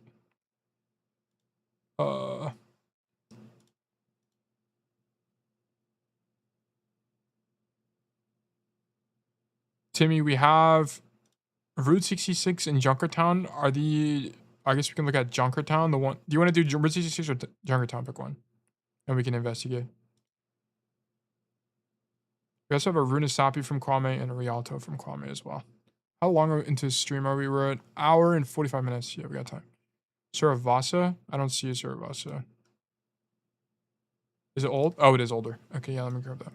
I dropped to Masters. I meme too much, not gonna lie. I was not in a duel with Mercy. I feel like people are going to ask. Okay, we will investigate. Suravasa. This was before we were in GM. So this is Masters. Also, congrats on hitting GM, by the way. I don't think I ever mentioned that to you. Congratulations. You have crossed the board. I knew you could do it. I knew you could do it. Thanks, Doc. What skin is this? Oh, this is the stadium skin. I forgot this was even a skin. Okay, we're on the good old map of Suravasa. As you roll out on Suravasa, you need to think to yourself, where do I want to be? Do I want to be on the right side of the map? Well, do I want to be more toward point like this? Or do you want to be left side? Okay. Generally, you want to be on this side of the map because Cassie's really good in this fight here. Okay. If they're already here or you're late or something like that, or in this case, you're down a DPS, I mean, I would just go left, to be honest. I would just go left here. I would just go left. You can also go right. So generally, if you do go right side, the idea is that you walk out, drop down, boom, walk forward, and you're going to hard rotate this way, like this. Tail, what made you start as a coach? So I started being a coach because so I got back into Overwatch in season, so we're gonna go on a big tangent here, but I like talking about this, so we're gonna talk about it. I got back into Overwatch in season 14 because I was bored and I was working a full-time job and I was just saving money to go back to college. I'm in college right now. I'm finishing my last year, okay? Because I dropped out I worked on some businesses. I'm not going to get into the whole story, but basically I needed to pass time, so I got back into Overwatch. And I've always mained Cassidy. He was always my favorite hero, and I was just never really good at Cass. And I knew that if I applied myself, I could hit GM. Like, I just had that inherent belief that I could do it. So I was like, you know what, screw it. I'm actually going to apply myself and try to get better at Overwatch. Okay. And then I did a ton of studying. I looked up, so I used to play Valorant, and in Valorant, there was a guy named Wahujin, who I very clearly take a lot of inspiration from as you can probably tell. But if anyone has watched Wahujin before, but I used to watch him a lot, and I was curious to know if that existed in Overwatch. So I looked up Overwatch coaching VODs, and I found Spylo. So then I watched all of Spylo's videos basically on Cassidy and even heroes I didn't care for, just to learn more about the macro of the game. And as I learned more about Cassidy and started applying it to my gameplay, I really started to believe truly that people didn't really know actually how you play Cassidy correctly. Or if they did know, they didn't know how to explain it well. So for me, I wanted to be the resource I wish I had as I started climbing, so I started coaching. It originally started by, I would go on the Overwatch University subreddit and I would just pick VODs and do VOD reviews there. And then as I learned that I actually really enjoy doing it, it became a thing I do for like a stream. So really it came from, I felt like most people didn't actually understand Cassie, so I wanted to be the resource I wish I had, and I just became a coach. For me, I've always valued my skill as a communicator, and I think this is a great way to continue being a good communicator. W origin story. Thank you guys. But yeah, the only reason, and I've talked about this before, the only reason I coach Cassidy is number one for, you know, the reason I mentioned earlier, which is I feel like most people don't understand Cassidy correctly, but also because I don't want to coach heroes that I don't know what the best answer is. I don't know for sure what the best answer is, or have an informed take on it, right? I don't want to just say nonsense. That's another thing. Like, I do value the expertise of coaches like Spylo and some of the other people in the community, but I do feel like because they coach so many heroes, they don't have as nuanced of an understanding and aren't able to articulate reasons as to why things work and why they don't work very well. Specialist, yeah, I want to be a specialist. And I talk about like the future plan of this channel is like I'm gonna coach only like 3 heroes ever. It's gonna be Cassidy. It's definitely gonna be Kiriko. And I don't know what my 3rd hero is going to be. I'm not going to coach Sojourn. I'm not going to coach Soldier. I'm not going to coach. I just don't care. I don't think their gameplay loop is interesting, and I just don't think it's very fun. Genji, I considered stuff like Genji. I considered stuff like the other candidates are. It's definitely going to be Kiriko. It's definitely going to be Kiriko without a doubt in my mind. But I just don't know. I like Genji. I like Tracer. I would also just have to learn them very extensively. Also, I think Genji is going to be one of the least likely because there's a guy named Harmless Poke who's basically me, but for Genji. So also huge shout out to that guy. He's super cool. Have you started on Kiri? I've been playing more Kiri recently. Yeah. But I've got so much homework for stuff to do for Cass. Like I want to do map guides. I want to do like there's a lot I want to do. And I just haven't done it yet. So I don't want to make my plate bigger when I haven't even, you know, eaten the food first, you know? But yeah, that's why I got into coaching, just a long story short. Yeah, but I do want to be a specialist coach. There's no plans to do coaching for every DPS hero. I also don't think it's valuable to do that. If you want coaching on every hero, go watch Philo. He should be me, but better. I was a support main for the longest time, so I would enjoy that. Yeah, I think Kiri is going to be very good. I also think it's going to be really cool. This is a side note, but I also think it'd be really cool to coach Cass and Kiri, because if I coach both of those heroes, then you guys can just find a duo. And I think that'd be really cool, to be honest. And then if I coach a tank as well, then you could just form a trio as well. I think it'd be really cool for like the long-term community. Because one thing as well is like, I've also talked about this before, but this was a long time ago. One thing I do want to do is I don't really care to monetize my coaching. I want my coaching to be free. Why? Because if I do coaching, my coaching is a marketing device, right?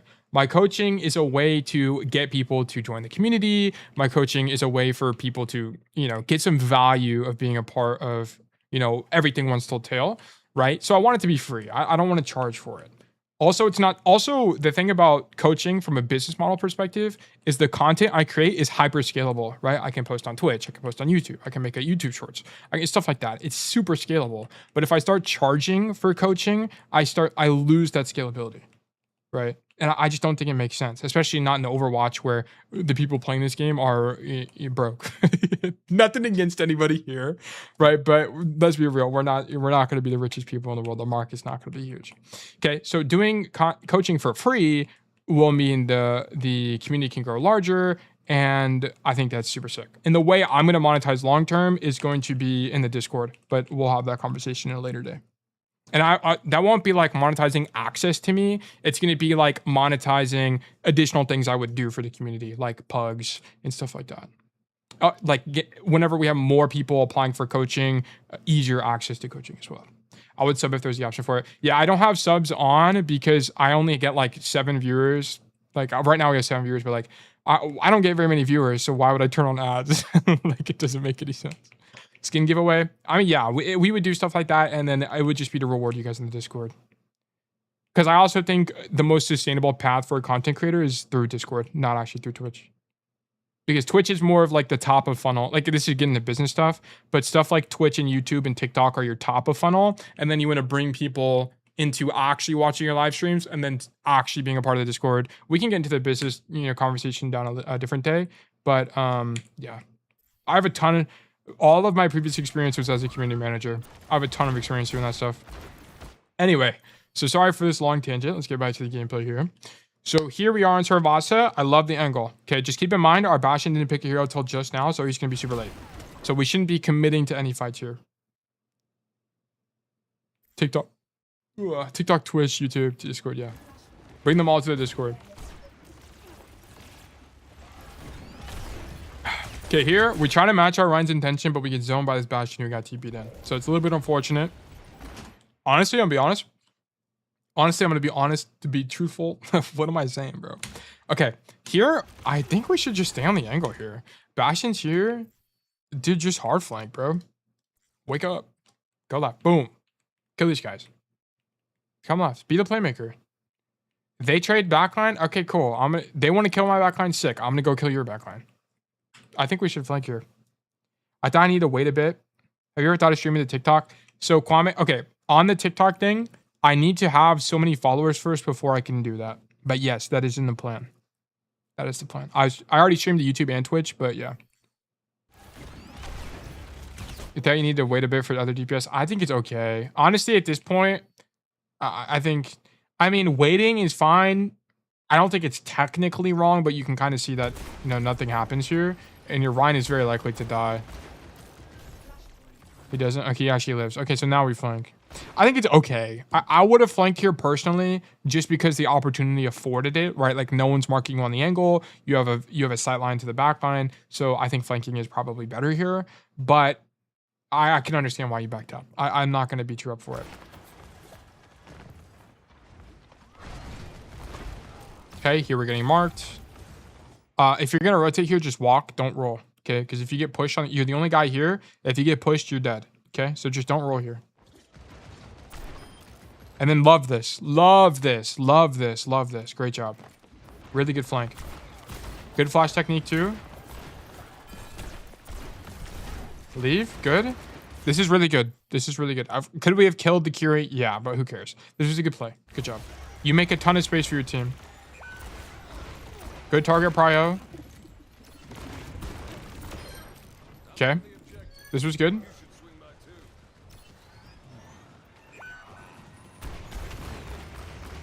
Shoot the Rhine. Good cover usage. Leave.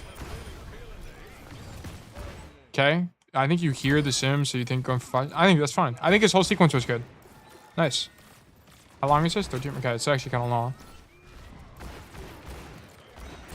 Okay, shoot Juno. Shoot Ryan, just keep poking. This is fine. I think it's okay. One thing to keep in mind is that they don't have... Oh, they do. They have Juno ring. Never mind. I don't know why. I was going to say they don't have speed. Yeah, here we should just flank for sure. So you're a little bit late here. Once you see them all rotate right side, just flank. Just flank. So we're a little bit late here. Like this can't happen. You can't have hesitation. You needed to just flank here. So you're slightly late. But it doesn't end up matter. You get to kill anyway. So this is good. Nice. And I actually like you leaving on the Kiriko. Let me actually watch this in normal speed. Really good flick. Okay, you could have rolled slightly early there, but whatever. This is fine. And I like that you LOS the Kiriko by standing by the pillar. This is good. Push these guys out. That's fine. You're getting mercy pocket, so it's okay. Now we back up. Okay, Timmy. Extremely winning first point. If you guys don't know how to play Saravasa, this is exactly how you play it. So good job, Timmy. Love that from you.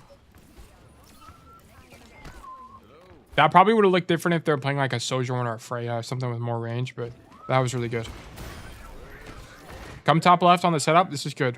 This is really good. You hear the Bastion. He just used form. You can hear him in form. We flank. I think a flank is okay. Your Mercy might die here. No, she lived. Okay, she misses a sound cue. You can't even really hear the Curie, to be honest. So, okay, the alternative to this is that you fight Bastion. That would be the alternative. So if you were going to fight Bastion, so what we don't do here, you don't mark it. So if you want to fight him, you have to fight him before he gets to the door. Okay? So you would stand here. and shoot him before he gets to the door. But once he gets to the door, it's losing. Okay, so now you have to rotate. Okay, so what you could have done is you could have stood here as you heard the sound cues, because you very clearly heard him earlier. You would, as he gets to the door, you would shoot him, and then you would use this information to determine if you're going to rotate the way you did, or if you're just going to fight him to the death. Okay, that's up to you to decide. But because you just rotate early, like super early, you're not able to make that decision. But one thing you don't know is where the Juno is. So you can also argue that the Bastion could get this Bastion could get Juno speed ringed, and then you would just implode. Okay, so it's just gonna depend on what school of thought you want to be a part of. Couldn't you wait behind wall then flash fan? The problem is it doesn't kill him. Bastion has like 300 and something HP. You have to like shoot, flash, fan, and then you're stuck in a reload. So I don't know. There's probably a combo that exists that would kill him, but he has so much HP that you might just die. Then roll fan again. Yeah, you could. But that also is a skill check because he could just kill you in one shot. If he nades and then forms and then just kills you, I don't know. Like, I to be honest with you, I'm not well versed enough in the Bastion meta to give you a concrete answer here. He also has armor. Yeah, he also has armor. So your fan's going to do less damage. Your fan would do like probably 30 less damage. I don't know. But either way, this isn't really... You can argue you can play this matchup in a few different ways. That's fine by me. But you don't have information. That's my biggest issue here, right? So here, you hear Bastion, which is good. I actually, like, you have really good awareness to hear him. Like, you very clearly know he's pushing you. But you should stuff him in the choke. Like, you're not even looking at him here. You should have been looking at him to begin with, okay? Because then you could infer, is the Juno there or not? And then decide if you want to fight him or whatever. Because maybe you hit a headshot here. If you hit a headshot here, then it's winning. And you could just fight him and probably just carry the whole fight. But because you don't do that, you have no information. Now you know he's informed, so now you literally can't swing him. So you have to leave. Okay? So we just don't... You need to watch the doorway in this situation.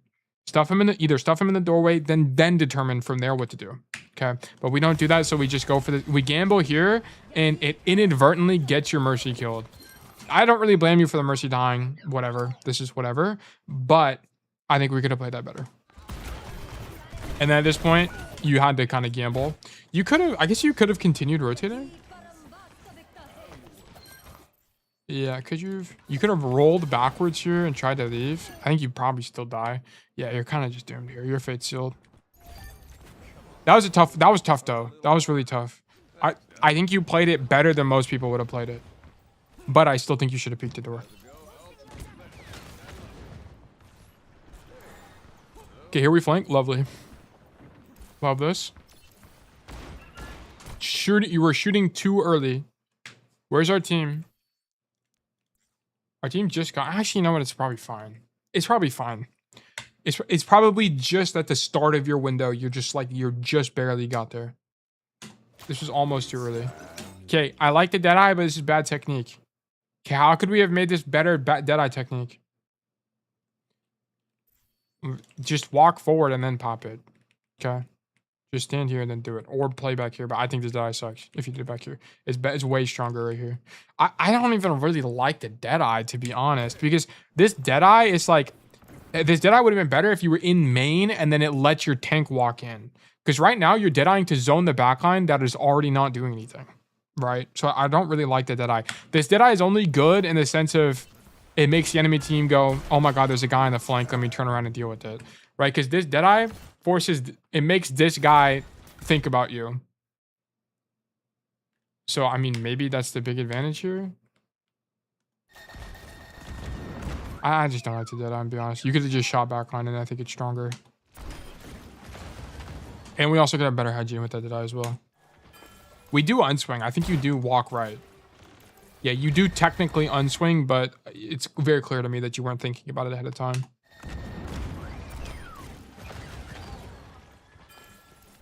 I would hard right. Okay, so in situations like this, your best play is to go right. Just go right, bro. Just go right. Stand on this plateau and shoot their backline like this. Because also, if you do this, it's going to force a backwards rotation from their backline to come clear you in the mini room. What about top left, right, and tuck with ult? Clarify what you mean by top left. Like, do you mean these plateaus? You can also do that. That would have been good too. If you mean these like platforms here, this also would be really good. Yeah, okay. Yeah, that would have been good too. Generally, whenever you make this flank, your idea should not be to deadeye. Your idea should be to set up a rotation right side or left side. Pick one. Normally, this one's going to be better, the opposite rotation, because you're going to be behind the enemy team. Normally, you don't want it hard engaged from this side. You want to set up the rotation. Because I mean, you can clearly see it here. What is Timmy supposed to do here? This deadeye? Whatever. I don't really care about the deadeye. Okay, we're here. What do we do now? There's not really a lot to do. Okay, we can skill check the enemy team and out mechanics them, but you can do that from any angle. Okay, if we did this, this is so much more brutal for the enemy team, and they have to hard rotate to come clear you. Like, the last thing they want right now is a Cassidy right here. This is the last thing they want. Okay, so that would have just been stronger, and we had a few opportunities to make this rotation. But keep in mind, Timmy, this is still a good play, but this is not the best play, right? We can make an even better play. Because look, what actually happens when Timmy does this? His whole team gets to walk in for free because Timmy's the GOAT, okay? But we could have just been even more winning. We could have been even greedier and made even crazier rotations. Okay, so good, but not optimal. We could have been slightly better about what's going on there. Okay, then that comes out and we just can't do anything. We're not in a position to do anything here. It's half winning, yeah. No, it's winning. Your play is winning, by the way.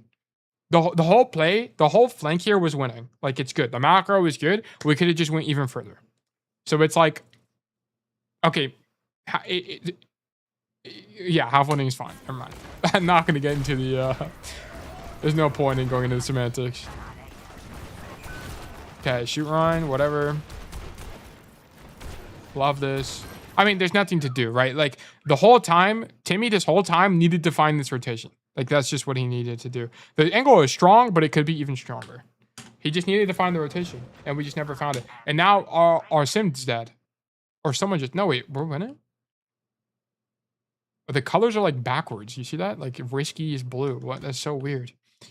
But yeah, we just need to find this flank earlier. That guy's dead, unfortunately. Nice.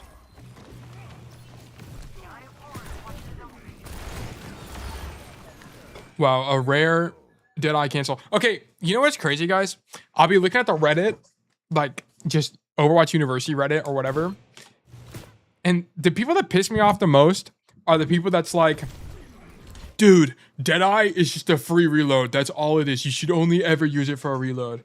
That should piss me off. That's not how you use deadeye. I've VOD reviewed. I spent like hundreds of hours coaching Cass, and this is one of the few times where reloading with deadeye low-key makes sense. He also had roll here, but oh no, I think he actually didn't have roll when he swings the corner.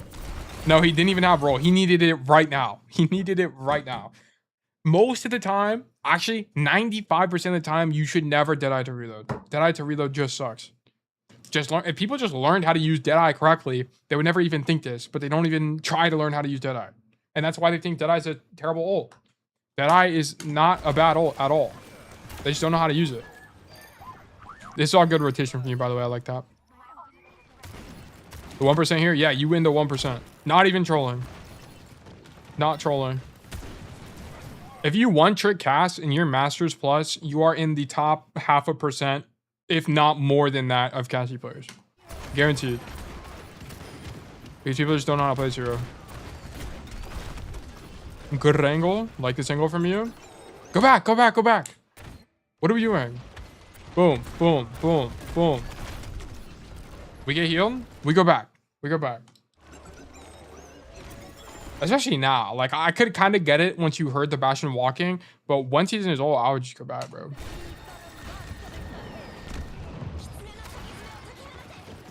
Okay. We rotate away. Ooh. Okay. You just turn your back to the enemy team. That's it. Yeah. We just, like, the Reinhardt is right here. And he just takes you out. Whatever. Unfortunate. If you stayed on that angle, I think you just win, to be honest. Because you had Mercy Pocket as well. So, it's very livable. Okay. Go point. Like is from you. Boom. Kill that guy. We're actually the GOAT. Continue rotating because we're the GOAT. Don't die to Bastion. Nice. Okay. Textbook Cassidy. Great work. We leave. Ryan gets a pin. What? How does this guy not die? Where's our other DPS as this is happening? He just can't follow up. How is our guy 1 HP? What is going on here? We're half HP. Why is he not getting healing?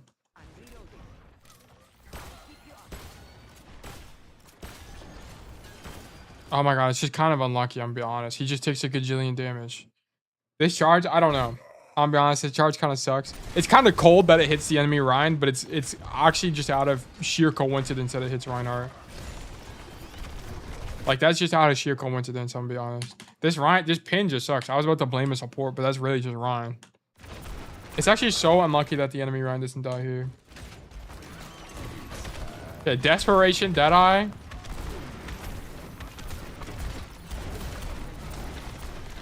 Oh, we almost killed him.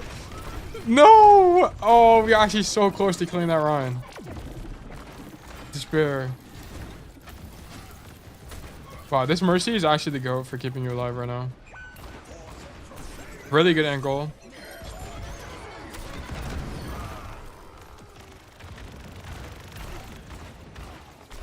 This is all really good. How are you? He just got pocketed. He just got pocketed and the enemy team kind of sucked balls, to be honest. I mean, admittedly, Timmy did have a really good rotation here. Like, this whole rotation is really good. Like, this is really, really, really good. I mean, I would have just stayed here, by the way. I don't think you need... I think rotating back is fine, but I would just stay here. Because you actually just missed that the sim got shattered. And I think if you force these guys to turn around, it's really winning for you guys. So yeah, I actually would have just stayed there. Just stare 4 guys in the face and low-key live. Yeah, I don't know how he didn't die when he popped Deadeye, to be honest. The worst part about this whole thing was the Deadeye. The Deadeye wasn't that good. But the rotation was good. The micro was generally okay. But I would have just stayed on that last angle there. You thought you didn't get TP'd on? Noon perk OP. Yeah. Oh, I guess he did have the noon perk there. Yeah, that is true. Yeah, I think rotating there was fine with the TP, but I would have just did. I would have been greedy. But I think, yeah, that was generally good from you. I really liked how you played that. Okay. So I wouldn't play this angle. You know they're on a TP comp. Why would you, like, why even risk it? Just go play main. Right. Like, this was just too risky. There's no need to do this. I would just play. And now they're TP'd onto you. Like, ideally what should have happened here is that you're here with the Bastion, poke the Orisa, and then you're backing up now, and then the TP comes out and it's in front of you. So this is just a little bit bad setup. I don't really like poking against this comp like that.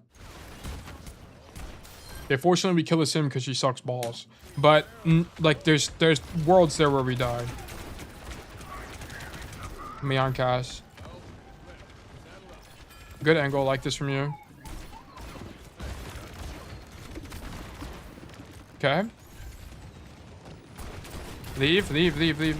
Yeah, you needed to leave. Okay. So, here, the Orisa's fighting for this aggressively, and you heard the Bastion. You need to leave here. Like, the biggest problem about playing this angle is you have no cover, right?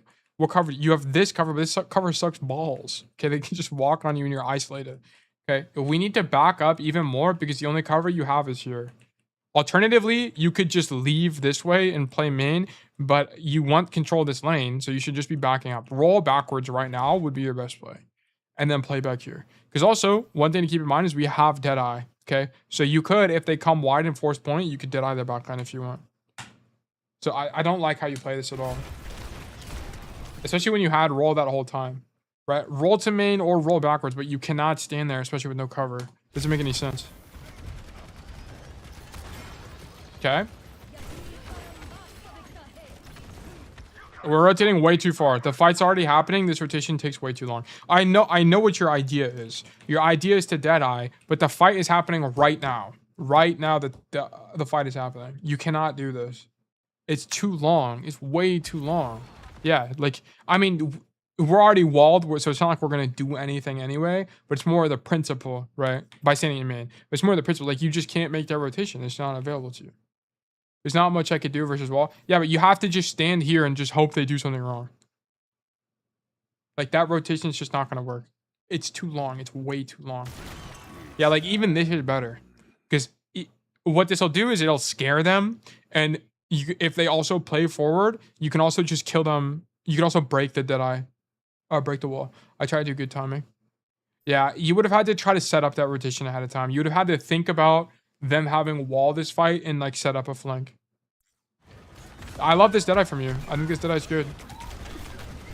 Like the way you lose, Timmy, is the way you lost was right here. This is where you lost. You needed to you needed to play here. You just needed to be here. This is it. You rotating the point was just losing. I mean, it's better than dying. Rotating the point is clearly better than dying, but you needed to be here. Look, poke out Bastion, poke out Orisa, force them to deal with you. Like, shoot backline. This is where you needed to be. Like, that's just all it was, unfortunately.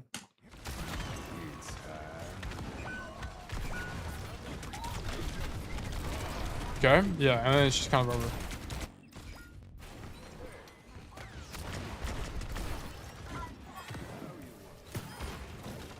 Okay, I love that. Underrated use of flashbang. You should flash. I like flashing sim turrets, especially when they're like hard, like things I have to turn around for. Just use flash for it, bro. Flash is not an important cooldown. I mean, you shouldn't be wasting your flash, but flash is not that important of a cooldown, especially when you're not playing against a tracer or against your adventure or something like that. Okay, here we flank left. Big kill from our Bastion. Huge. Okay. I'm surprised you lose this game. So far, this looks very winning. This point has been this has been your worst point so far, though, for sure. I don't really like how you played some of this. I would keep poking the walk up. I guess you're scared about TP, maybe? Maybe you're scared about TP. Maybe you're scared of TP. Right, that does make sense. Go back. I would roll. I would for sure roll here. I would keep rapping too. Okay, no, this was good. This is good. Just keep going. Just keep going. Rap on this. Rap on the Ana. Oh man, that sucks. I don't know. This is the week before I started losing. Oh, okay. You should have kept rapping. You for sure should have kept rapping on this Ana. You just kill her or force her to use all her cooldowns on you. She already used sleep, right? Yeah, she has no cooldowns. I think you win this. You should have kept rapping here, for sure.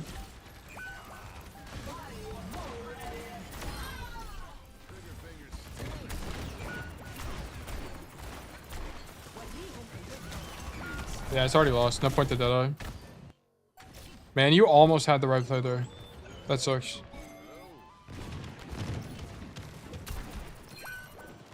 Okay. And then it's just over, whatever. Okay.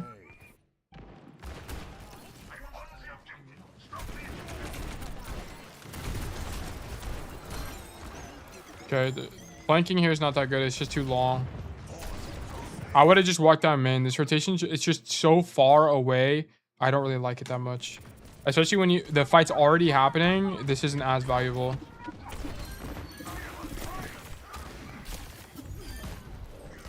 Okay, we miraculously live. Okay. And then you can test right stairs. The only thing to know about this is you need to know where your other DPS is, right? Where's Bastion? Okay, Bastion is playing really aggressively right now. This is fun. But he's not on your angle. If both of your DPS are on this angle, we're losing. Okay? So just keep that in mind.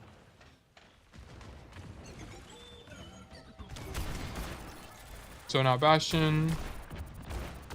I don't really like you rolling here, by the way. Just shoot him. Don't roll, right? Because if they push you and you don't have roll now, you're screwed. I mean, maybe you think they're pushing, but you didn't see the ramp push you, I don't think, right there. And now you don't have roll, so now you can't hold it aggressively. Like right now, you should have roll and you should be here still. Because you could have actually maybe forced him to use form. So this is a not optimal. I think you're still playing a good angle. Like, I like the angle from you, but we could have played the angle a little bit more optimally.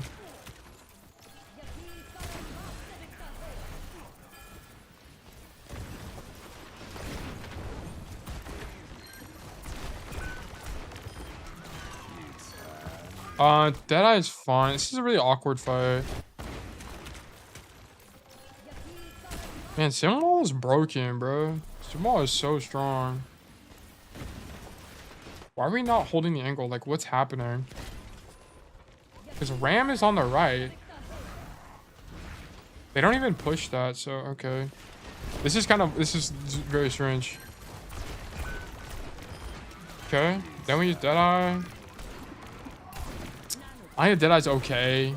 You know that they're there. It is low-key blind, but whatever. Yeah, this fight's fine. I actually don't mind this fight at all.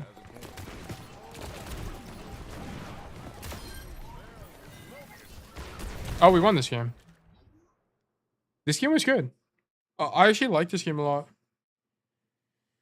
I think your macro was good. You made like 1 or 2 mistakes, but this was I would classify this as winning. This was very winning. I like your serve also. I like the angles you play. There was one point in particular. This point, not this one, the one right before this. This point, I think you made a few mistakes. Like, you could have held this angle more by just backing up and playing here. And then we needed to do this route play on the Ana. That just needed to happen. Now you can't win. I don't know. This was well, I like this though. I'd have to see a more recent game to know what's going on. Did we do one? We did Midtown. Midtown, yeah, we just didn't find a you didn't find a rotation. That was it. The only game I won today was I had a mercy bucket. Sometimes you just lose, right? Like, if we go back to Tail, like I've played so many games this season and I'm just down. I'm just down tremendously. If you're still down after the week, then probably it's something to investigate. Also, you're very likely probably playing too much. If you lose a lot, start limiting how many games you play per day. I'm at a 44% winner. I'm down 10 games right now. I'm down 2 whole divs right now. More than 2 divs actually. From GM3 to M1. But now I only play 8 games a day, and I'm back to tracking, and I'm back to Thanks 8 as well. Doing everything I possibly can to get back in the game here, basically. Okay. I think this is going to be it for today. I think we're going to wrap it up here. We did about 2.5 hours of coaching. We went through, I think, 3 VODs. We are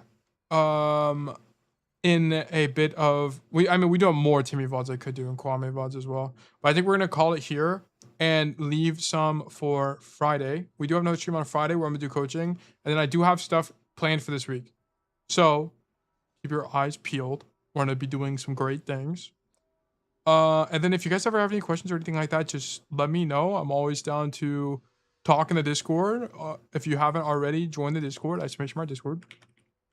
Or if you're on YouTube, check the description and join the Discord as well. We'd love to have you guys. VODs are free. I do them every Monday and Friday, starting at 5:30 p.m. EST.